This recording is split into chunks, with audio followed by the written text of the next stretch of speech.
على رسوله الكريم أما بعد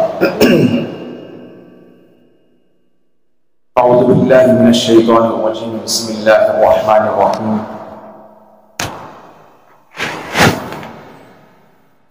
إن الذين قالوا ربنا الله ثم استقاموا تتنزل عليهم الملائكة ألا تخافوا ولا تحزنوا وأبشروا بالجنة التي كنتم توعدون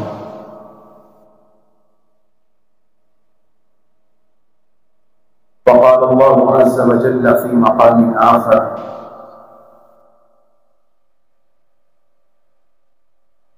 قل إن كنتم تحبون الله فاتبعوني يحببكم الله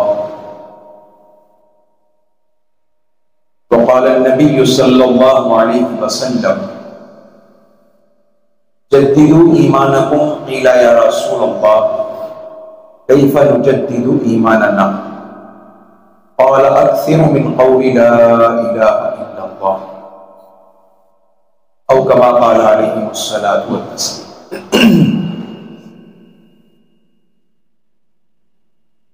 اللہ نے مجھے اور آپ کو جو دیا ہے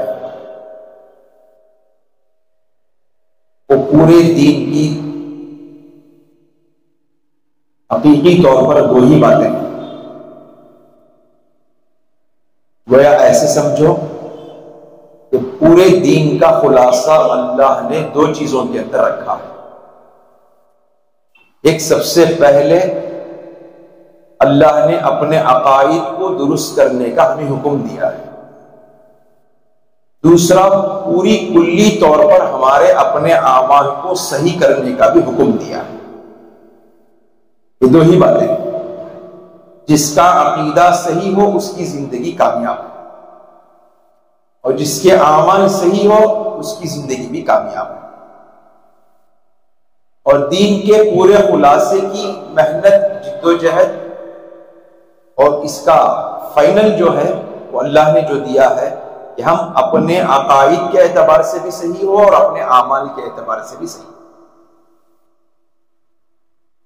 اور ہر آدمی کو ایک دوسرے سے عقیدت ہوتی ہے کہ فلاں آدمی سے مجھے عقیدت ہے, فلاں آدمی پر مجھے اعتماد ہے. تو ان عقائد میں سے سب سے پہلی جو بنیادی چیز ہے وہ اپنا ایمان ہے. ایمان اگر صحیح ہو تو ہمارے باقیہ عقائد پورے کے پورے صحیح ہو. اگر ہمارا ایمان غلط ہے تو ہمارے عقائد بھی باطل ہو جاتے ہیں. عقیدے کی مضبوطی کے لیے ایمان کا مضبوط ہونا ضروری ہے. ایمان کمزور ہے تو عقیدہ بھی کمزور ہے. دل کی کیفیت کمزور ہے تو انسان کے جسم سے نکلنے والے اعمال بھی کمزور ہو جاتے ہیں. اور سیدھی بات یہی ہے کہ ہمارے اپنے عقائد کی درستگی کے لیے اپنے ایمان پر محنت کا ہونا ضروری ہے. اور پیارے رسول صلی اللہ علیہ وسلم نے سب سے پہلے لوگوں کے اوپر جو محنت کی وہ عقیدے کو درست کرنے کی ہی محنت ہے. چونکہ کعبۃ اللہ کے اندر 360 بت رکھے ہوئے اور ہر آدمی کو اس کفار مکہ میں سے ہر ایک بت سے عقیدت تھی. پیارے رسول صلی اللہ علیہ وسلم نے کہا کہ تمہارا ان سے جو عقیدہ جڑا ہوا ہے, تمہارا ان سے جو ایمان بنا ہوا ہے وہ غلط ہے. تم اس کو اپنے سینے سے نکالو, دل سے نکالو, پھر اپنے الفاظ سے یوں اقرار کر لو کہ لا الہ الا اللہ محمد رسول اللہ, کہ اسی سے ہوتا ہے. اور حقیقت بھی یہی ہے کہ دنیا کو پیدا کرنے والی ذات اللہ کی ہے, زمین کو بنانے والی ذات اللہ کی ہے, زمین کے اوپر کے جو مخلوقات ہیں اس کو بھی اللہ ہی نے بنایا, زمین کے اندر جو مخلوقات ہیں اس کو بھی اللہ ہی نے بنایا. سمندر اللہ تبارک و تعالیٰ نے چلایا ہے, سمندر کے اوپر بھی مخلوق ہے, سمندر کے اندر بھی مخلوق ہے. آسمان اللہ رب العزت نے ٹہرایا ہے, کھڑا کر کے رکھا ہے, اور آسمان کے اوپر جو ہمیں نظر آ رہی ہیں چیزیں اس کو بنانے والا بھی اللہ ہے, اور آسمان کے ساتوں آسمانوں کے اوپر جو اللہ نے چیزیں تیار کر کر رکھا ہے اس کو بھی اللہ ہی کی طاقت نے بنایا. یہ یقین ہمارے اندر ہے. اب جب ایمان ہمارا اللہ کی ذات سے جڑا ہوا ہوگا، میرے عقیدے بھی درستگی کے ساتھ میں چلتے رہے. جب ایمان کمزور ہوگا، اپنے دل کی کیفیت کمزور ہوگی، تو ہمارے عقیدے بھی باطل ہو جائیں، ہمارے عقیدے بھی کمزور ہو جائیں. تو ہماری عقیدے کی حفاظت کے لیے اللہ رب العزت نے سینکڑوں نبیوں کو دنیا کے اندر بھیجا. اس میں سے پیارے رسول نے ہمارے اپنے ایمانوں کے پر محنت کر کر ہمارے عقیدے کو درست کروایا. اس لیے حضرت عمر فاروق رضی اللہ عنہ کہتے ہیں تعلمنا الایمان، ہم نے سب سے پہلے ایمان کو بنایا. ثم تعلمنا القرآن، پھر ہم نے قرآن کو اپنے سینوں میں بسایا. پڑھتے تو تھے لیکن قرآن کی تعلیمات کو اپنے سینوں میں اس وقت داخل کیا جب ہمارا اپنا ایمان مضبوط ہو گیا. ایمان کی مضبوطی یہ عقائد کی مضبوطی کی دلیل ہے. ہمارا ایمان ہے تو میرے عقائد مضبوط ہے. اگر میرا ایمان کمزور ہے، میرے دل میں اللہ سے ہونے کا یقین نہیں ہے، تو کیا اللہ مخلوق کے اوپر ٹکتا ہے. لا محالہ میرا عقیدہ مخلوق سے ہونے کا ہو جاتا ہے. مال سے میرا مسئلہ حل ہوتا ہے، میری فیکٹری سے مسئلہ حل ہوتا ہے، میرے بزنس سے مسئلہ حل ہوتا ہے، میری کمائی سے مسئلہ حل ہوتا ہے، میری مزدوری سے مسئلہ حل ہوتا ہے، میری جاب سے مسئلہ حل ہوتا ہے. مسائل تو ظاہری شکل میں حل ہوتے ہوئے نظر آئیں گے، لیکن انسان کو جو عقیدہ رکھنا ہے کہ یہ بھی دینے والی ذات اللہ کی ہے، یہ بھی اس نتیجے پر پہنچانے والی ذات اللہ کی ہے، اس محنت میں ڈالنے والی ذات بھی اللہ کی ہے. اب جب یقین عقیدہ درست ہوگا تو انسان کے جسم سے نکلنے والے اعمال بھی درست ہوں. اس لیے اللہ کے نبی علیہ السلام سے کسی نے سوال کیا مل ایمان، ایمان کیا ہے؟ اللہ کے نبی علیہ السلام نے کہا اذا سرت کا حسنت کا وساعت کا سیئت کا فانت مؤمن.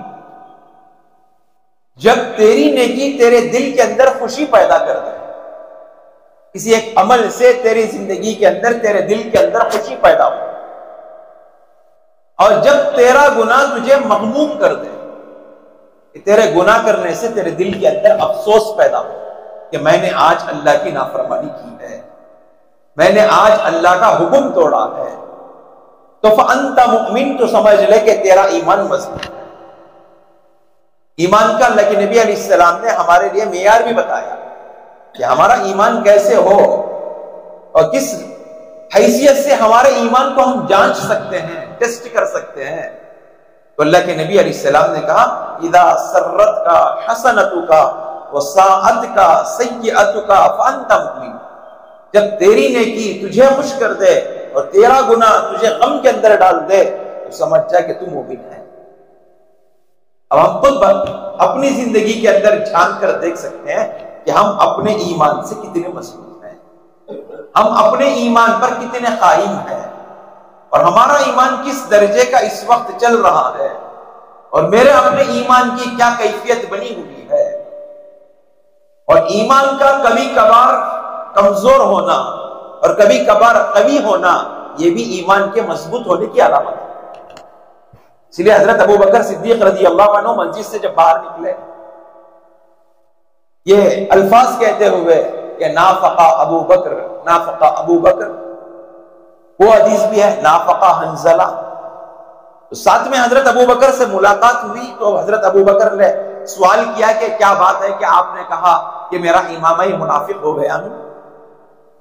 تو اس وقت انہوں نے کہا کہ جب ہم حضور کی مجلس میں رہتے ہیں، ہم جب ایمان کے مذاکروں کے اندر رہتے ہیں، دین کی باتیں ہمارے درمیان میں چلتی رہتی ہیں، تو ہم ایمان کے اعتبار سے مضبوط ہوتے ہیں. اور جب اس ماحول سے ہم ہٹ جاتے ہیں، ایمانی تذکروں سے ہم ہٹ جاتے ہیں، ایمان کے مذاکروں سے ہم ہٹ جاتے ہیں، تو ہمارا ایمان بالکل بدل جاتا ہے، ہم کمزور ہو جاتے ہیں.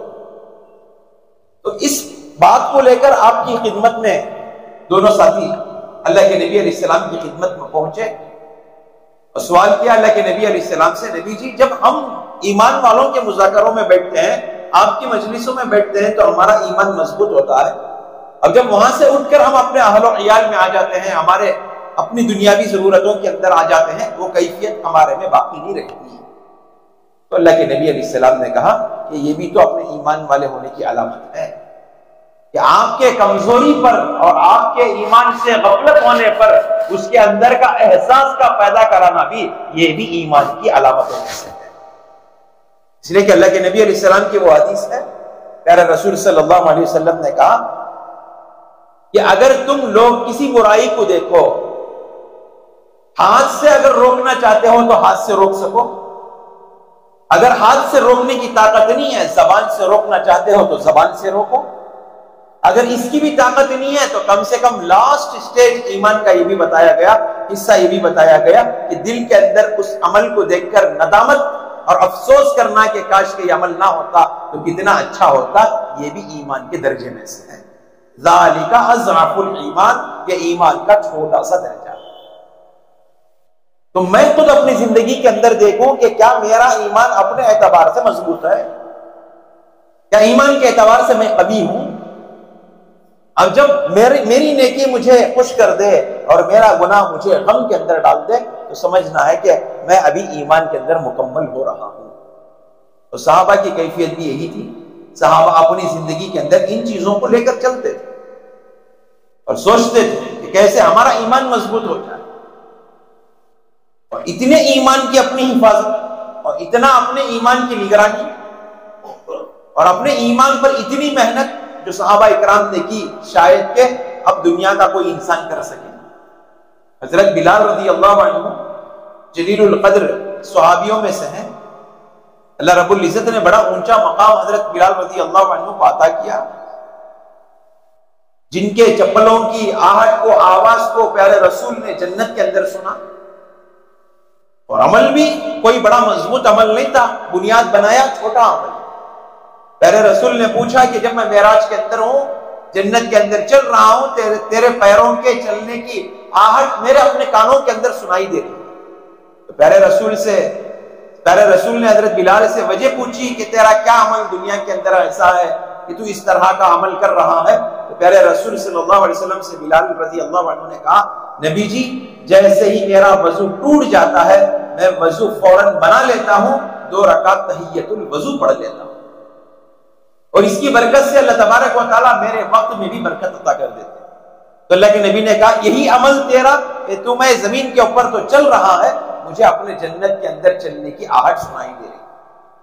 تو عمل کوئی زیادہ مضبوط نہیں ہے، بس چھوٹا سا عمل ہے، استقامت ہے، تو اللہ تبارک و تعالیٰ نے اس کی آواز کو جنت کے اندر سنایا. ایمان پر محنت، حضرت بلال رضی اللہ عنہ کی محنت ایمان کے اوپر کیسی تھی، کیا مجاہدوں کے ساتھ میں انہوں نے ایمان کو بنایا، کس درجے کا ایمان ان کی زندگیوں کے اندر داخل ہوا. رات میں کوڑوں سے مارا جاتا اور اس کوڑوں کو لے کر اس کوڑوں کے جو زخم اپنے جسم کے اوپر پڑے رہتے، ظالم اس کو صبح میں سوکھنے کے لیے اور ریسٹ لینے کے لیے بھی نہیں دیتے تھے. کہتے تھے کہ صبح میں اوباش لڑکوں کے حوالے کر دیتے، پیر کو رسی بندھ دیتے اور وہ پکڑ کر اپنے وہاں پر زمین جو پتریلی ہوتی، ریتیلی زمین ہوتی، اس کے اوپر گھسیٹتے ہوئے چلے جاتے. اور وہ جو رات میں ان کو کوڑوں سے مارا جاتا، اس کے جو زخمیں سوجن جو جسم کے اوپر آ جایا کرتی تھی، اس کا جو درد ہوتا تھا وہ جسم کے اندر ہوتا تھا. یہ اوباش لڑکے ان کو لے کر گھومتے تھے اور اس کی وجہ سے اور زیادہ جسم کے اندر کپ کپی طاری ہو جاتی اور زیادہ ان کے اندر درد زیادہ محسوس ہوتا تھا. تو پھر اللہ کے نبی علیہ السلام کے وہ صحابی جو حضرت ابو بکر صدیق رضی اللہ عنہ ہیں، چلتے ہوئے دیکھا کہ بلال بہت پریشان ہے، بہت تکلیفوں سے ان کا وقت گزر رہا ہے. اس کے اپنے آقا سے بات کی، حضرت بلال کے آقا سے بات کی، کہا کتنے میں فروخت کرو گے؟ انہوں نے حضرت بلال کی قیمت بہت بڑی لگائی. حضرت ابو بکر صدیق نے کہا ٹھیک ہے میں اس قیمت کو ادا کرنے کے لیے تیار ہوں، لیکن بلال کو آزاد کر دو. انہوں نے قیمت دے کر حضرت بلال کو آزاد کر دیا. پھر اللہ نے ایسا مقام دیا حضرت بلال رضی اللہ عنہ. اب وہ جو آج جو پتھروں پر ہم نے بارہا سنا، فضائل میں شیخ نے لکھا کہ جب ان کے اوپر چٹان رکھ دیتے ان کے زبان سے آواز نکلتی، احد احد کی آواز نکلتی. اب بتاؤ اس وقت کی جو ان کا ایمان جو بنتا ہوا تھا وہ کیسا ایمان، ان کے ایمان کی وہ سطح کیسی ہوئی ہوگی. اور ظالم یہ کہتے تھے کہ بھئی اسی حالت میں تڑپ تڑپ کر یا تو اپنی زندگی کو ختم کر لے، اگر جان بچانا چاہتا ہو تو ایمان سے اپنے آپ کے ہاتھ دھو لے. کہ حضرت بلال کے الفاظ یہی تھے، احد احد، میں اللہ کو ایک ہی مانتا ہوں۔ تو پھر اللہ نے ان کی محنتوں سے جو دنیا کے اندر ایمان کی ہوائیں چلائی اور ایمان جو پھیلایا، وہ آج اس کی برکت ہے کہ میں اور آپ کلمہ پڑے ہوئے ہیں۔ حضرت خباب رضی اللہ عنہ کی وہ جو کمر حضرت عمر فاروق نے دیکھی، آپ تو اول صحابہ میں سے ہیں، اسلام قبول کرنے والوں میں سے پہلی صف کے صحابہ ہیں، تو آپ نے دین کے لیے کیا قربانیاں دی؟ تو حضرت خباب رضی اللہ عنہ نے جواب نہیں دیا، اپنا کرتا اٹھا کر دکھایا تو دیکھتے ہیں کہ صرف کالی ریٹ کی ہڈی ان کے جسم میں لگی ہوئی، اور جسم کے اوپر کا جو کمر کا گوشت آتا ہے بالکل نہیں ہے، اور اس کے اندر کا جو پوشت ہوتا ہے وہ بالکل نہیں ہے۔ تو حضرت عمر کی آنکھوں میں آنسو آ گئی رضی اللہ عنہ کے، کہنے لگے آج تک خدا کی قسم میں نے ایسی کمر کسی کی نہیں دیکھی۔ ایمان بنانے میں انہوں نے اپنی زندگی کو اور اپنے جانوں کو اللہ کے دین کے لیے اور اپنے ایمان کی مضبوطی کے لیے کھپا دیا، جب جا کر ان کا ایمان مضبوط بنا۔ حضرت خبیب رضی اللہ عنہ کو ایک سرایہ سے لے کر آئے، دشمنوں نے باندھ کر ڈال دیا اور ان کے اوپر ڈیکوری، جیسے ہمارے یہاں پر بولتے ہیں، وہ ڈیکوری کو چھوڑ دیا کہ ان کو کاٹے، اور رات ساری ان کو تکلیف دے۔ صبح میں اٹھ کر پوچھا کہ بتاؤ اتنی تکلیف آپ کو دی جا رہی ہے، ہم آپ کو اب چھوڑ دیں گے، لیکن آپ کے بدلے میں محمد کو ہم لوگ اس سزا کے لیے متعین کر لیں گے۔ تو حضرت خبیب نے کہا ایسی میری 100 جانیں میں ایک کر کے میں قربان کر دوں گا، لیکن محمد جہاں ہے ان کو کاٹا چبھے مجھے یہ بھی گوارا نہیں۔ یہ بھی ایک ایمان کا حصہ، اپنی زندگی کو داؤ پر لگا دیا اور اپنے جسم کے حصے کو اللہ کے دین کے لیے، ایمان کی مضبوطی کے لیے لگا دیا، لیکن کبھی ایمان کو اپنے ہاتھ سے جانے کا انہوں نے موقع نہیں دیا۔ ایمان بنتا ہے قربانیوں سے، بغیر قربانی کے ایمان ہم داخل کر لیں یہ نہیں ہو سکتا۔ صحابہ کرام نے پوری قربانیاں دے کر اس ایمان کو اپنی زندگیوں کے اندر داخل کیا۔ حضرت ابو ذر غفاری رضی اللہ عنہ کتنے بڑے جلیل القدر صحابی، کتنے تقوی والے اور بزرگ صحابی، اور اس زمانے کے اندر پیارے رسول کے زمانے کے اندر حضرت ابو ذر غفاری رضی اللہ عنہ کو تقوی والا صحابی کہتے ہیں، بڑے متقی، بڑے پرہیزگار صحابی تھے۔ اپنے غفار قبیلے سے آئے، سوال کیا کہ محمد سے ملاقات کرنا چاہتا ہوں، اللہ کے نبی کی خدمت میں داخل ہوئے، پھر کلمہ پڑھا تو پیارے رسول نے کہا کہ اب ہمارا ایمان کا یہاں پر بول بالا نہیں ہے، ہماری محنت ابھی کم ہے، آپ کلمہ پڑھ کر اپنے گھر لوٹ جائیے، علاقے میں لوٹ جائیے، جب ہمارا اپنا غلبہ زیادہ ہو جائے اس وقت آپ آ جانا۔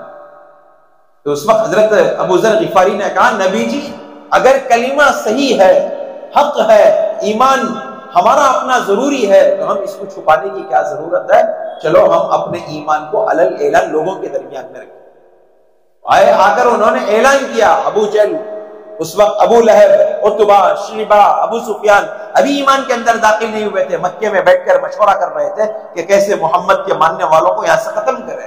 تو اتنے میں اعلان ہو رہا ہے لا الہ الا اللہ محمد الرسول اللہ، فوراً پورے کے پورے اٹھے، حضرت ابو ذر غفاری رضی اللہ عنہ پر حملہ کیا تو فوراً حضرت ابن عباس رضی اللہ عنہ آئے، آ کر کہنے لگے ارے ہٹو، یہ معلوم ہے کون سا آدمی ہے، کس علاقے کا ہے، جس علاقے میں ہم لوگ ملک شام کے لیے ہم لوگ تجارت کے لیے جاتے ہیں اس راستے میں اس کا گاؤں پڑتا ہے، اگر ہم نے اس کو مار دیا کہ ہمارا شام کو جانا آنا بند ہو جائے گا۔ تو صاحب وہ لوگوں نے اپنے آپ کو وہاں سے حضرت ابو ذر غفاری کے تکلیف دینے سے اپنے آپ کو ہٹاتے ہوئے ان کو چھوڑ دیا۔ پھر دوبارہ دوسرے دن کیا، پھر ایسے ہی کیا تو حضرت ابن عباس نے کہا چند دن کے لیے آپ لوٹ جائیے، پھر جب ہمارا غلبہ ہو جائے پھر آ کر دین کی محنت کے اندر لگیں گے۔ صحابہ اکرام کلمہ پڑھ لیتے، تھوڑی دیر کے لیے چھپانے کے لیے بھی ان کے اندر صبر نہیں ہوتا تھا، صحیح کلمہ ہے، غفلت میں تھے، اندھیریوں میں تھے، اب ہمیں اللہ نے پیارے رسول کے ذریعے سے ایمان جیسی نعمت دے دی ہے، چھپانے کی کیا ضرورت، چلو ہم اس کو ظاہر کریں۔ حضرت ابو ذر غفاری کی قربانی بھی بڑی ہے، ایمان ان کا جو بنا ہے وہ بڑی قربانیوں کے ساتھ میں بنا ہے۔ اسی لیے قاسم قریشی صاحب رحمۃ اللہ علیہ کہتے تھے کہ اس وقت حاجی حج کو جا کر آنے کے بعد کھجوریں تو بڑی کوالٹی والی بھی لے کر آتا ہے اور مختلف قسم کے بھی لے کر آتا ہے اور کھا کر مزے اڑاتا ہے، آپ کو پتا ہے کہ اس کھجور کے ایک ایک بیج اور ایک ایک درخت کے پیچھے صحابہ کی جان کے خون کے خطرے بنے ہوئے. ہم تو مزے لے کر تو کھا رہے ہیں، لیکن صحابہ نے ان کھجوروں کے درخت کو اگانے کے لیے اپنے خونوں کو بسایا ہے، بہایا بھی ہے. ایمان جو بنتا ہے وہ قربانی کی سطح پر بنتا ہے. ہماری اپنی قربانی ہو، ہم قربانی دیں. گھر میں بیٹھے ہوئے ہم ایمان حاصل کر لیں، گھر میں بیٹھے ہوئے ہم ایمان پر چلنے والے ہو جائے، خدا کی قسم ہمارا ایمان نہیں بن سکتا.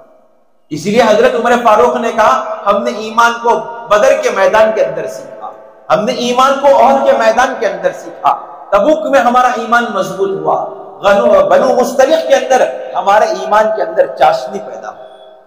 اور ایمان پر جب زندگی قائم ہوتی ہے اللہ تبارک و تعالیٰ فیصلے بھی بڑے عجیب کر لیتے ہیں. ہمارے عقیدے اور ہمارے ایمان مضبوط ہوتے ہیں تو اللہ تبارک و تعالیٰ اس کی برکت سے ہماری دنیا اور آخرت کی دونوں کامیابیاں ہماری قدموں کے اندر ڈالتے ہیں. اور صحابہ نے اسی کو بنیاد بنا کر ہر جگہ پر اپنا لوہا منوایا، ہر جگہ پر اپنی بات منوائی ہے.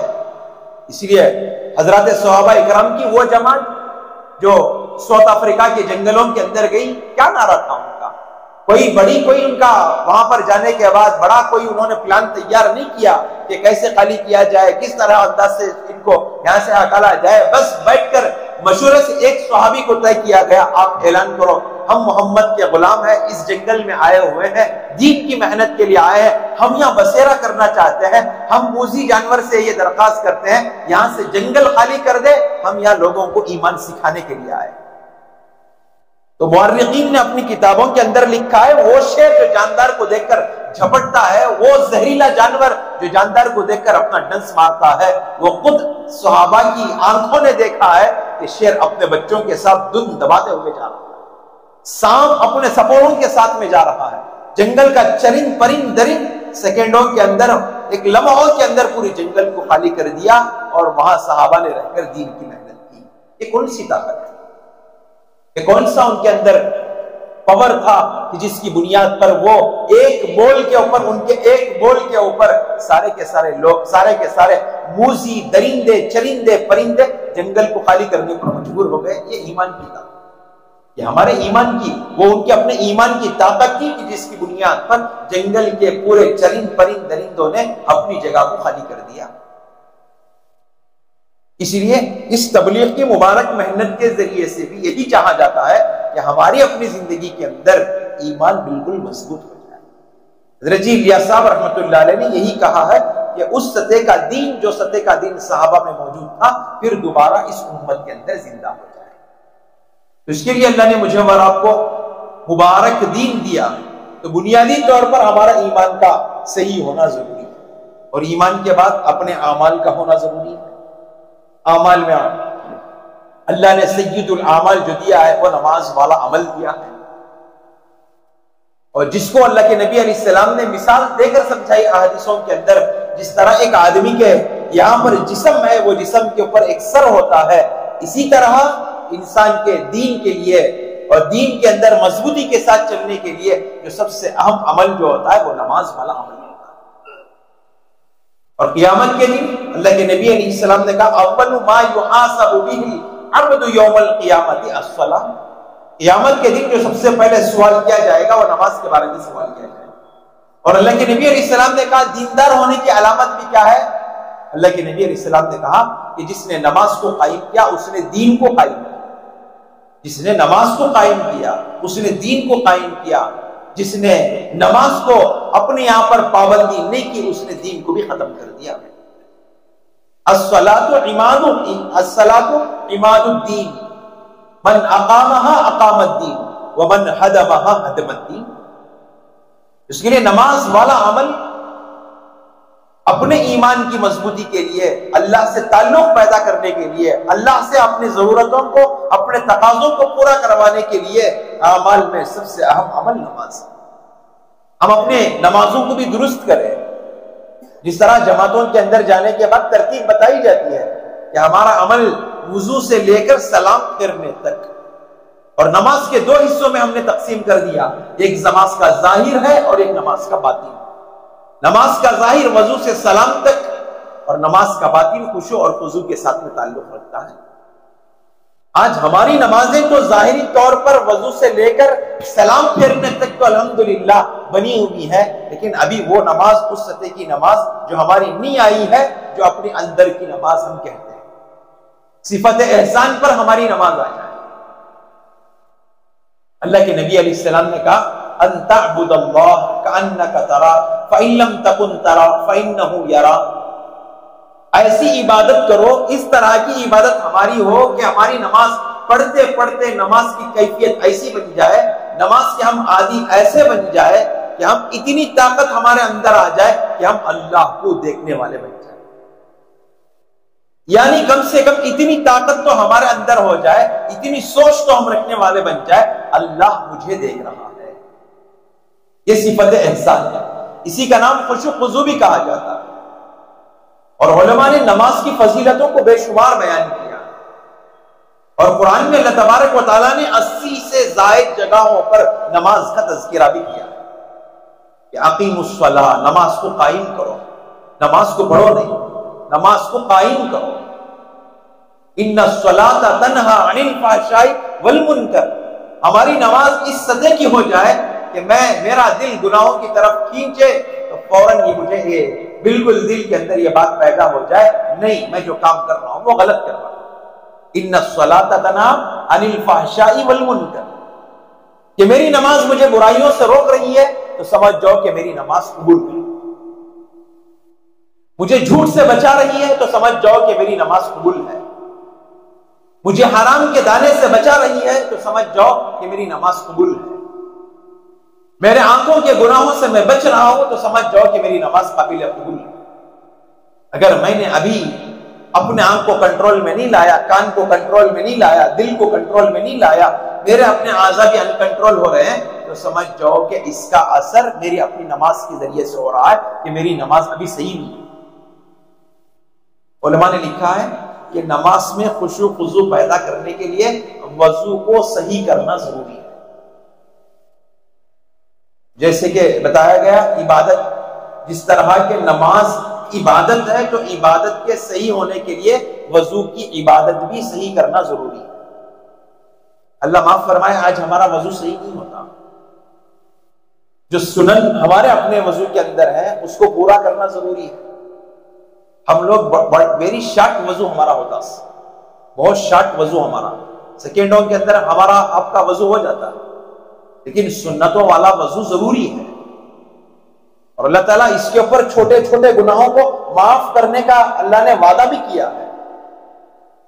حسن اور حسین آئے امی جان کے پاس میں آ کر کہنے لگے نبی امی جان ہم نے دیکھا کہ آج فلاں صحابی آئے، انہوں نے وضو کیا، ہم نے دیکھا ان کی آنکھوں کا گناہ ہمیں نظر آیا، ان کے ہاتھوں کا گناہ ہمیں نظر آیا، ان کے پیروں کا گناہ ہمیں نظر آیا، تو امی جان ماں ہوتی ہے، ماں نے دعا کی کہ اللہ اگر یہ اس سطح کے گناہ لوگوں کے دیکھتے رہے تو یہ لوگوں کے تعلق سے بدظن ہو جائیں گے، اے اللہ ان کے اندر سے اس صلاحیت کو ختم فرما۔ تو اللہ کے نبی حضرت فاطمہ کی دعا کو اللہ رب العزت نے قبول کر لیا اور وہ صلاحیت ان کے دونوں میں سے ختم کر دی۔ پہلے ظاہر ہو جایا کرتے تھے کہ حضرت امام اعظم ابو حنیفہ رحمۃ اللہ علیہ نے بھی یہ دیکھا کہ فلاں آدمی اس سطح کا گنہگار ہے، اس کے اپنے ہاتھوں سے یہ گناہ جھڑ رہے ہیں۔ تو یہ حدیثوں کے الفاظ ہیں، اللہ کے نبی علیہ السلام نے کہا جب بندہ وضو کے اندر ہاتھ دھوتا ہے اللہ تعالیٰ اس کے چھوٹے موٹے جو ہاتھوں سے گناہ ہوئے ہیں اللہ ہاتھ دھونے کی برکت سے اسے ختم کر دیتے ہیں۔ کلی جب کرتا ہے تو زبان سے جو غیبتیں میں نے کی، زبان سے جو چغلیاں میں نے کی، چاڑیاں جو میں نے بولی ہے، زبان سے جو گالیاں میں نے دی ہے، یہ جو اس کا اثر میرے جو زبان میں ہوتا ہے اس کو ختم کر کر جانا ہے، اس کے لیے غرغرہ کہا گیا کہ میرے اپنے حلق سے بالکل وہاں سے پوری میری وہ گندگی باہر پڑ جائے، اور ناک سے اس لیے کہا گیا کہ اس کے اندر ہم نے کسی کی غلط بدبو سن لی ہوگی تو وہ بھی بالکل ختم ہو جائے، پھر آنکھوں سے بالکل پورے چہرے سے صاف کرنے کو کہا گیا۔ باقاعدہ قرآن کی آیتیں ہیں فَغْسُلُوا وُجُوهَكُمْ وَأَيْدِيَكُمْ إِلَى الْمَرَافِقِ فَامْسَحُوا رُؤُوسَكُمْ، صاف اللہ تبارک و تعالیٰ حکم دے رہے ہیں اس طرح کہ تم اپنے اعمال پیش کرو، وضو اس طرح کرو کہ تمہارے اس وضو کے ذریعے سے اس کا اثر تمہاری نماز کے اوپر پڑتا۔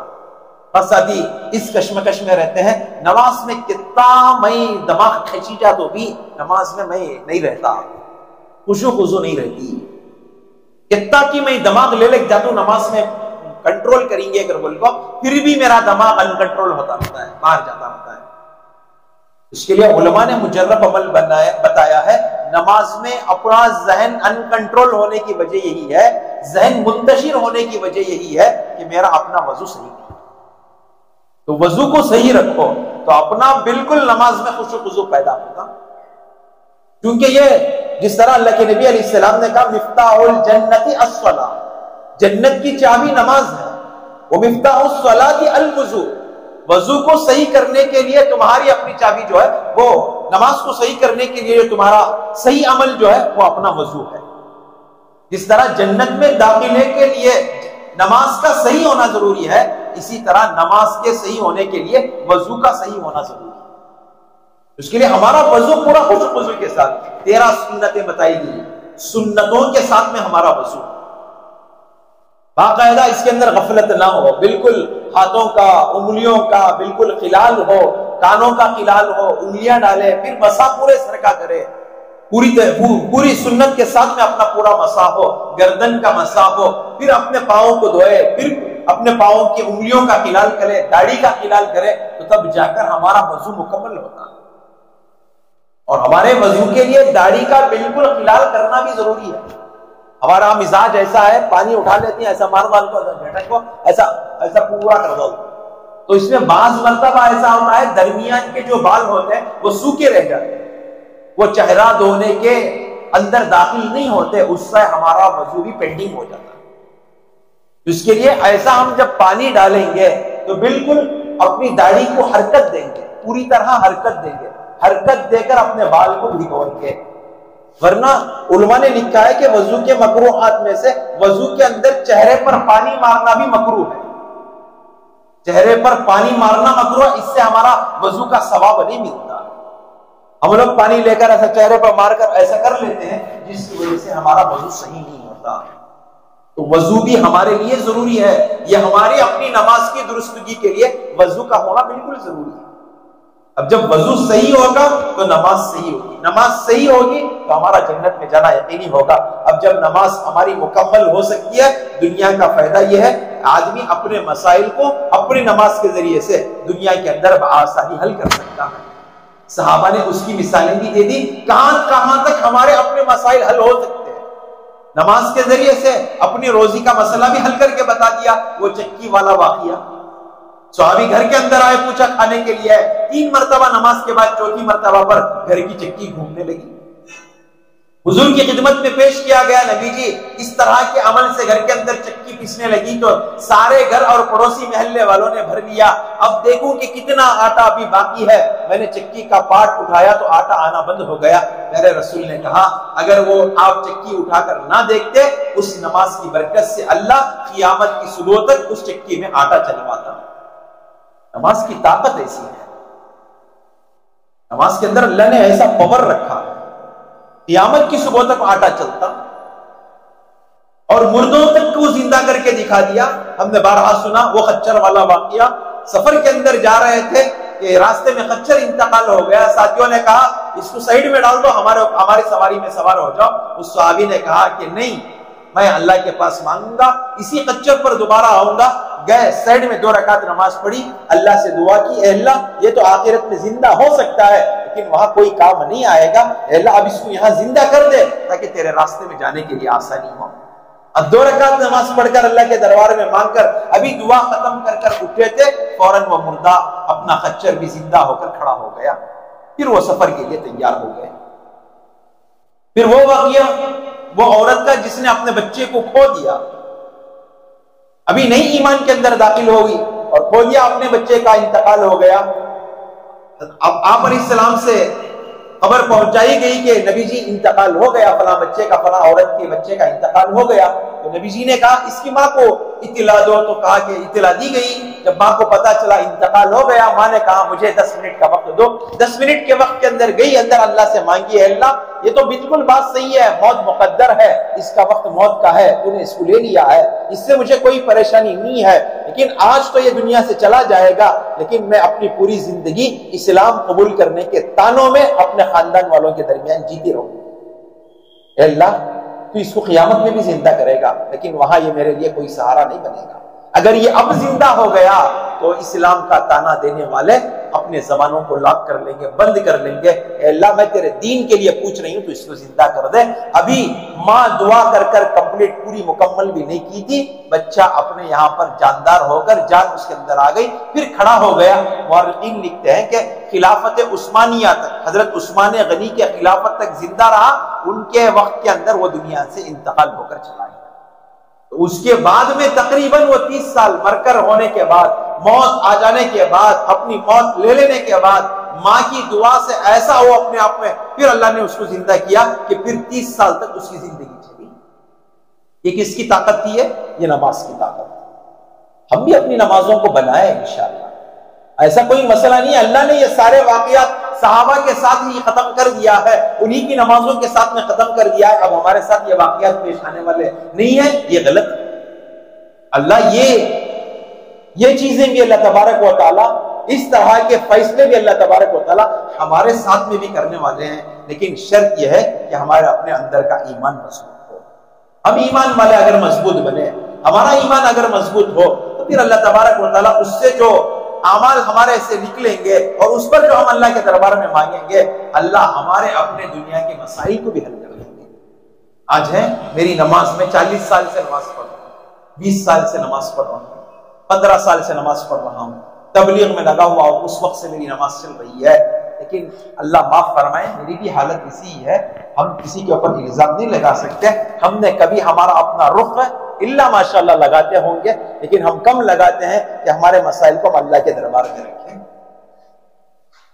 مانگے، ہم مانگے اللہ سے اپنا تعلق جوڑے، نمازوں کے ذریعے سے اللہ کا قرب حاصل کریں. ایک عمل اللہ نے اسی لیے دیا ہے تاکہ ہم اللہ کے دربار میں مانگ کر لیں. ہم بھی اپنی نمازوں کو مضبوط بنانے کی فکر کریں. اس لیے حضرت ابراہیم جولا صاحب دامت برکاتہم صاف طور پر یہ کہتے ہیں، دائی وہ نہیں ہے کہ بھی اچھی محنت کے اندر لگ جائے، دائی وہ نہیں کہ بھی اچھے انداز کے اندر لوگوں کو سمجھانے والا بن جائے. دائی وہ ہے کہ وہ اپنے اللہ سے اپنے مسائل کو حل کرانے والا بھی بن جائے. دائی کی سب سے بڑی صفتوں میں سے ایک صفت یہ بھی ہے، جس کی وہ دعوت دیتا ہو، ایمان کی دعوت دے رہا ہو، خدا سے ہونے کے یقین کو بول رہا ہو، تو اس کی زندگی بھی خدا کے یقین کے ساتھ جڑی ہوئی ہو. نمازوں سے ہونے کا یقین جب وہ کہہ رہا ہو تو اس کا عمل بھی نمازوں کے ساتھ میں جڑا ہوا ہو. یہ جو دین اللہ نے مجھے اور آپ کو دیا ہے، اعمال والا دین دیا ہے، تو اس کے لیے میری اور آپ کی ذمہ داری بھی یہ بنتی ہے کہ میں بھی اعمال والے بن کر چلے، اس اعمال کو اپنی زندگی میں داخل کرتے ہوئے چلے. اب اس کے لیے ہمارے نماز کو صحیح ہونے کے لیے اس کے اپنے نماز کا علم کا ہونا بھی ضروری ہے. نماز والا علم بھی ہمارے لیے ضروری ہے. بغیر اپنے علم کے لیے تو بغیر علم کے ہم لوگ کوئی چیز نہیں کر سکتے. جو بھی آدمی دنیا کے اندر کچھ بھی کرتا ہے وہ اپنے علم ہی کی بنیاد پر کرتا ہے، اس کے جاننے کی بنیاد پر ہی کرتا ہے. اسی لیے علماء نے لکھا کہ اپنے دین کے اندر چلنے کے لیے علم کا ہونا بھی ضروری ہے. علم کے بغیر انسان کی زندگی اندھیرا ہے. علم کے بغیر نہیں کہ آدمی اپنی زندگی کو گزار نہیں سکتا. اور وہ چاہے دنیا کا علم ہو چاہے وہ دین کا علم ہو، دونوں کا ہونا اس کے لیے ضروری ہے. دنیا کی زندگی کی ضرورتوں کو سنبھالنے کے لیے اس کو اپنے دنیا کا علم ہونا ضروری ہے، اور اپنے آخرت کو بنانے کے لیے اس کے اپنے آخرت کا علم کا ہونا ضروری ہے. دونوں علم ضروری ہے. اب اس وقت ہمارے لیے بھی ضروری ہے کہ ہم اپنے علمی میدان کے اندر ہی آگے ہو، ہمارے اندر دونوں علم ہو، ایجوکیشن بھی ہو اور ہماری اپنی تعلیم بھی ہو. پھر اس بنیاد پر اللہ رب العزت دنیا کی ضرورتیں بھی پوری کریں گے اور آخرت کی ضرورتیں بھی پوری کریں گے. اس سے ہماری دنیا بھی بنتی چلی جائے گی اور آخرت بھی بنتی چلی جائے گی. اس کے لیے علماء نے لکھا فضائل والا علم ہے اور مسائل والا علم ہے. فضائل والے علم پر ہماری ساری محنت ہو، اور مسائل والے علم کے لیے اللہ نے علماء کو پیدا کر کے رکھا ہے. عوام کا کام جو ہے وہ اپنے اندر فضائل والے علم کو لے. نماز کی کیا فضیلت ہے، ذکر کی کیا فضیلت ہے، تلاوت کی کیا فضیلت ہے، حج کی کیا فضیلت ہے، صدقات کی کیا فضیلت ہے، خیرات کی کیا فضیلت ہے۔ جب فضائل والا علم میرے اندر داخل ہوتا ہے تو مسائل کو پوچھنے کا میرے اندر ایک جذبہ پیدا ہوتا ہے۔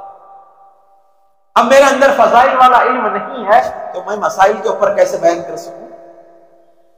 فضائل والے علم کے لیے، علم کو سیکھنے کے لیے، علم کو حاصل کرنے کے لیے تبلیغ میں نصابی کتاب بنائی گئی ہے۔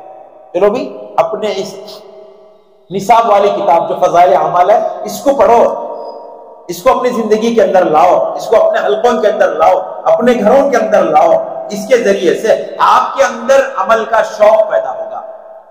جب آپ فضائل والے علم کو سنیں گے تو آپ کو عمل پر شوق پیدا ہوگا۔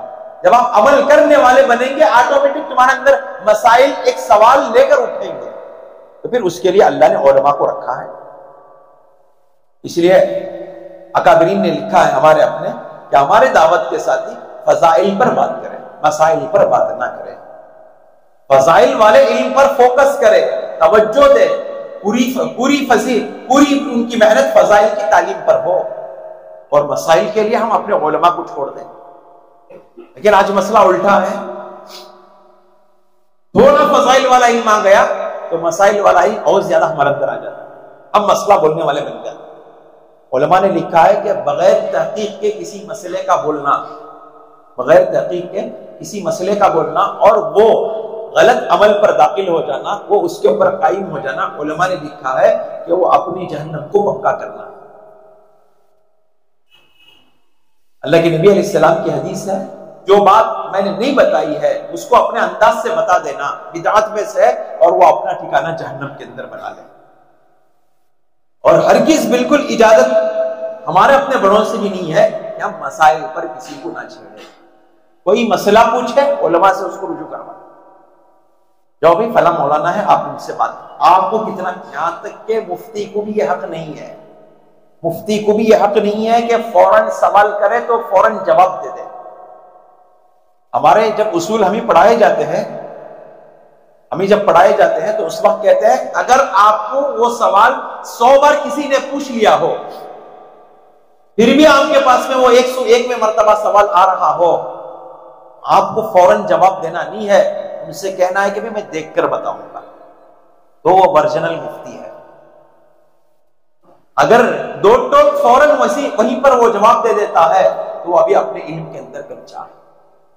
آپ خود اندازہ لگاؤ، جس نے 10 سال حدیث کے پیچھے محنت کی، جس نے 10 سال 12 سال قرآن کے پیچھے محنت کی، جس نے 2 سال تک قرآن اور حدیث کے مسائل کو اس میں سے نکالا، اس کو جب ایک مسئلہ بولنے کے لیے سڈن اجازت نہیں ہے تو ہم کیسے ہو سکتے ہیں کہ فوراً ایک مسئلے کا جواب دے سکیں؟ اس کی بالکل اجازت نہیں ہے۔ ہم کسی بھی حالت میں، چاہے مجھے وہ مسئلہ میں 4 مہینوں میں سیکھا ہوا کیوں نہ ہو جاؤں، 40 دن کے اندر سیکھا ہوا کیوں نہ ہو جاؤں، ازبر ہے آدمی کی اصلاح کے لیے بولنے کی اجازت ہے، ورنہ ڈیپلی مسائل پر بحث کرنے کی کسی کی اجازت نہیں۔ بڑا مسئلہ ہو فوراً علماء کی طرف رجوع، آپ علماء کے پاس میں چلے جائیے، اس مسئلے پر بات کریں۔ ہمیں ظاہر کے مکلف ہے، وضو، نماز، اس کے ارکان کے صحیح کے ہیں، اس کے علاوہ اگر کوئی زیادہ مسائل کوئی پوچھتا ہے تو ہمیں اس کی بولنے کی اجازت نہیں ہے، ہم ڈائریکٹ علماء سے بات کرتے ہیں۔ فضائل والا ہی، مسائل والا ہی، کیونکہ اگر یہ مسئلے کے اندر بتاتے ہوئے تھوڑی بھی اگر غلطی ہو گئی اور وہ عمل کرتا ہوا چلا گیا تو اس کا نقصان مسئلہ بتانے والے کے اوپر بھگتنا پڑے گا۔ اللہ کرے کہ ہمیں فضائل اور مسائل والے علم کے اندر بالکل محتاط ہو کر بتانے کی اللہ ہمیں توفیق عطا فرمائے۔ اس کے لیے بہت ضروری ہے کہ ہم اپنے علم کے ساتھ میں بالکل جڑے رکھیں، پوچھ کر سیکھیں۔ علم کے اندر ہم لوگ چھوٹے نہیں ہیں، اس لیے ہمارے اکابرین نے کہا کہ علم آدمی بوڑھا ہو سکتا ہے لیکن علم بوڑھا نہیں ہو سکتا، اور انہوں نے علم کی محنت بتائی، العلم من المہد الی اللحد، علم جو شروع ہوتا ہے ماں کے گود سے شروع ہوتا ہے اور خبر کی گود پر ختم ہوتا ہے۔ تو اس کے لیے ہم پوچھ کر سیکھیں گے، اپنے مسلک کے، اپنے قریبی علماء سے اپنے مسائل سے رجوع کریں گے، پھر دینی مسائل میں ان سے رابطہ کر ہم لوگ اپنا کام شروع کریں گے۔ اور دنیا کے اندر سب سے پہلے اسلام پر جو حملہ ہوا اسلام کو مٹانے کی جو پہلا سٹیپ جو انہوں نے قدم اٹھایا، وہ سب سے پہلا قدم یہ تھا کہ ان کو ان کے علماء کے درمیان میں دراڑ ڈالو، ان کے اندر بالکل آپس میں کنیکشن ختم کرو۔ جب تک یہ علماء کے ساتھ جڑے رہیں گے ہم ہماری مشن میں کامیاب نہیں ہوں گے۔ ان کو پتا ہے کہ علماء ہی کے ذریعے سے، علم ہی کی بنیاد پر یہ لوگ اپنے آپ کو بچا سکتے ہیں۔ اس کے لیے میں چاہے دعوت میں کتنا بھی پرانا ساتھی کیوں نہ بن جاؤں، میں باپ دادا کے اپنے خاندانی طور پر میں تبلیغ کے اندر لگا کیوں نہ ہوں، لیکن میری یہ ذمہ داری نہیں ہے کہ میں مسائل پر بات کروں۔ مجھے فضائل پر بات کرنی ہے، مسائل پر بات کرنے کی ہرگز اجازت نہیں ہے۔ اسی لیے حضرت جی الیاس صاحب رحمۃ اللہ علیہ سے کسی نے پوچھا کہ آپ علم اور ذکر کو ایک ساتھ میں کیوں جوڑا؟ حضرت نے کہا کہ علم کو آدمی بتاتے بتاتے اس کے دل کے اندر بڑائی پیدا ہو جاتی ہے، اور اس بڑائی کو کم کرنے کے لیے اللہ نے ذکر والی اس کو تسبیح دی ہے۔ اللہ تو علم کو جیسے ہی بتائے تیرے اندر بڑائی ہو، نہیں تو اللہ کا ذکر کر، تاکہ وہ بڑائی کا جو تیرے اندر بھوت چڑھا ہوا ہوگا وہ اللہ کی برکت سے اللہ اس کو ختم کرے۔ اس کے لیے ذکر کی پابندی کہ غفلت ہماری نہ ہو جائے، اللہ کا دھیان ہمارے اندر رہے، اللہ سے ہونے کا دھیان ہمارے اندر، ہمارے دلوں کے اندر باقی رہے۔ اللہ نے اسی لیے تسبیحات کا اہتمام کیا، اور وہ ذکر بھی ہمارے لیے ضروری ہے۔ ابراہیم علیہ الصلوۃ والتسلیم نے پیارے رسول سے کہا تھا اپنی امت کو سلام سناؤ، معراج کے موقع پر۔ تو پیارے رسول صلی اللہ علیہ وسلم جب صحابہ کے اندر اس حدیث کو بیان کرتے کہ ابراہیم علیہ السلام نے آپ کو سلام سنایا ہے، تو صحابہ سے کہتے کہ وعلیکہ وعلیہ السلام۔ تو انہوں نے ایک پیغام دیا ہم لوگوں کے لیے، آپ اپنی امت سے کہو کہ جنت چٹیل میدان ہے، آپ اپنی امت سے کہو کہ وہ اپنے جنت کے اندر درخت لگا دیں۔ تو آپ صلی اللہ علیہ وسلم نے حضرت ابراہیم علیہ السلام سے پوچھا کیسے میری امت زمین کے اوپر ہے، وہ کیسے آ کر آسمان میں اپنا درخت لگائے گی؟ تو اللہ کے نبی علیہ السلام سے حضرت ابراہیم علیہ السلام نے کہا آپ کی امت زمین پر رہ کر ایک سبحان اللہ بولے گی، اللہ اس کے نام کا ایک درخت جنت کے اندر لگائیں گے، ایک درخت۔ اور ابراہیم علیہ السلام نے اس درخت کی جو چھاؤں ہوتی ہے، چھاؤں،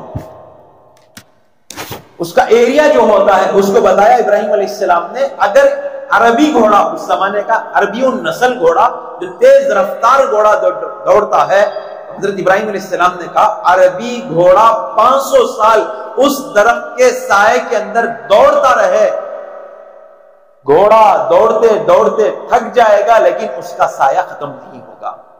اتنا بڑا درخت اللہ ایک سبحان اللہ بولنے کی برکت سے جنت کے اندر لگائیں گے۔ اس کے لیے جنت چٹیل میدان ذکر، اسی لیے اللہ کے نبی علیہ السلام نے وہ حدیث بھی بیان کی کہ ذکر کرتے رہو دل زندے رہے، ذکر چھوڑ دو گے دل مردے ہو جائے۔ اس لیے حضرت خالد بن ولید رحمۃ اللہ علیہ بہت بڑے اللہ والے تھے، سیف اللہ لقب ملا ان کو، تمنا تھی کہ اللہ کے راستے میں جہاد کر کر شہید ہو جاؤں، لیکن شہادت کا مرتبہ نہیں ملا، کیونکہ ٹائٹل مل گیا تھا سیف اللہ، اللہ کی تلوار، اب کیسے ٹوٹ سکتی ہے؟ تو اللہ نے ان کو اپنے گھر کے اندر موت دی۔ ایک غزوے کے اندر پہنچے، گھماسان کی لڑائی چل رہی ہے، ادھر سے بالکل کفار کی طرف سے بہت بڑا مجمع مسلمانوں کی طرف حملہ آور ہو رہا ہے۔ تو فوراً حضرت خالد بن ولید رحمۃ اللہ علیہ دیکھا کہ ساتھیوں کی ہمتیں ٹوٹ رہی ہیں اور وہ واپس ہونے کے ارادے کر رہے ہیں، فوراً ان کو جمع کیا، جمع کر کے کہا ہم کبھی بھی طاقت پر اور میجارٹی پر، طاقت پر اور تعداد پر ہم کبھی کامیاب نہیں ہوئے ہیں، ہم ایمان کے بلبوتے پر کامیاب ہوئے۔ یا تو آگے بڑھو، کامیابیوں میں سے دو کامیابی ملیں گی، یا تو فتح حاصل کر کر دوبارہ اپنے گھروں کو چلے جائیں گے، یا شہید ہو کر جنت میں داخل ہو جائیں گے۔ تو بعض صحابی یہ بات کو سنے تو اللہ کے اس راستے کے اندر شہید کا مرتبہ پانے کے لیے آگے بڑھے، حضرت خالد بن ولید بھی آگے بڑھے۔ تو انہوں نے ایک جملہ اس وقت کہا کہ آپ کسی کی ضرورت نہیں ہے، 60,000 کا لشکر سامنے کھڑا ہوا ہے، میں ایک آدمی تیار ہوں ان کو ختم کرنے کے لیے۔ صحابہ دنگ رہ گئے، پوچھے 60,000 کا لشکر کھڑا ہوا ہے، اب ایک کیسے ان کو شہید کر، ان کو کیسے آپ ان کے درمیان میں گھس کر ختم کر دیں گے؟ تو کیا اللہ کے نبی علیہ السلام سے آپ نے یہ بات نہیں سنی کہ ذکر کرنے والا زندہ ہے اور ذکر نہ کرنے والا وہ مردہ ہے؟ ہم تو ذکر کرنے والے ہیں، ہم زندے ہیں، ان 60,000 مردے ہمارے ساتھ میں کیا کام کریں گے؟ چلو میں اکیلا گھستا ہوں، لیکن صحابہ کی پوری جماعت گھسی۔ مورخین لکھتے ہیں کہ تلوار لے کر بس گھسے ہی تھے، نظر کسی کو نہیں آئے، کئی سو لوگوں کو انہوں نے جہنم رسید کر دیا، پھر اللہ نے ان کی زندگی کو باقی رکھا۔ پھر دوبارہ اللہ نے فتح دی، واپس پہنچے اپنے مقام کے اندر رہ کر انہوں نے اپنی جان گوائی۔ لاش میں بیٹی نے افسوس کے باتیں کہی کہ ابو جان کتنی آپ نے غزوات کے اندر شرکت کی، کتنے بڑے بڑے ظالم اور جابر لوگوں کو، ظالموں کو آپ نے جہنم پہنچا دیا، کاش کہ آپ بھی اس راستے کے اندر جا کر شہید ہو جاتے۔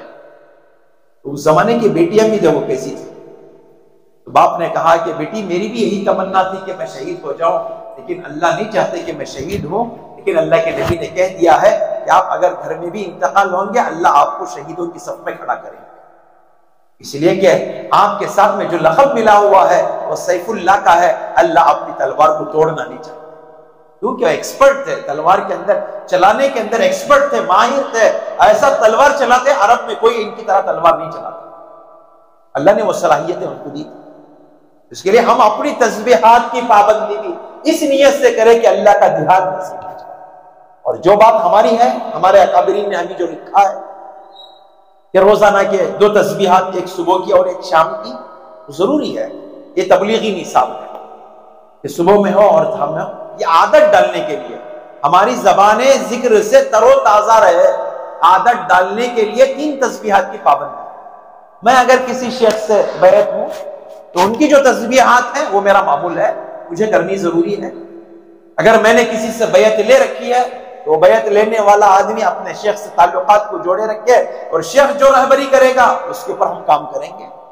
اور یہ بھی بیعت لینا اور تصوف کا مسئلہ یہ بھی قرآن سے ثابت ہے، اور پیارے رسول نے بھی اپنے صحابہ کو بیعت کرایا ہے، اور تینوں حضرت جی نے، انعام الحسن صاحب، الیاس صاحب اور یوسف صاحب رحمۃ اللہ علیہ نے، انہوں نے بھی خود بیعت کی ہے اور انہوں نے بھی لوگوں کو بیعت کرایا، لیکن ہمارے یہاں پر رواج نہیں ہے، اس کے لیے آدمیوں کو نیا عمل دکھتا ہے، کیا بھی یہ وہ پکڑنا نہ کہتے، ذکرہ کرنا کہتے، وجھ کا ذکر رہے، ہمارا ذکر نہیں ہے کیا، ہمارے بزرگاں بولی گئی کیا؟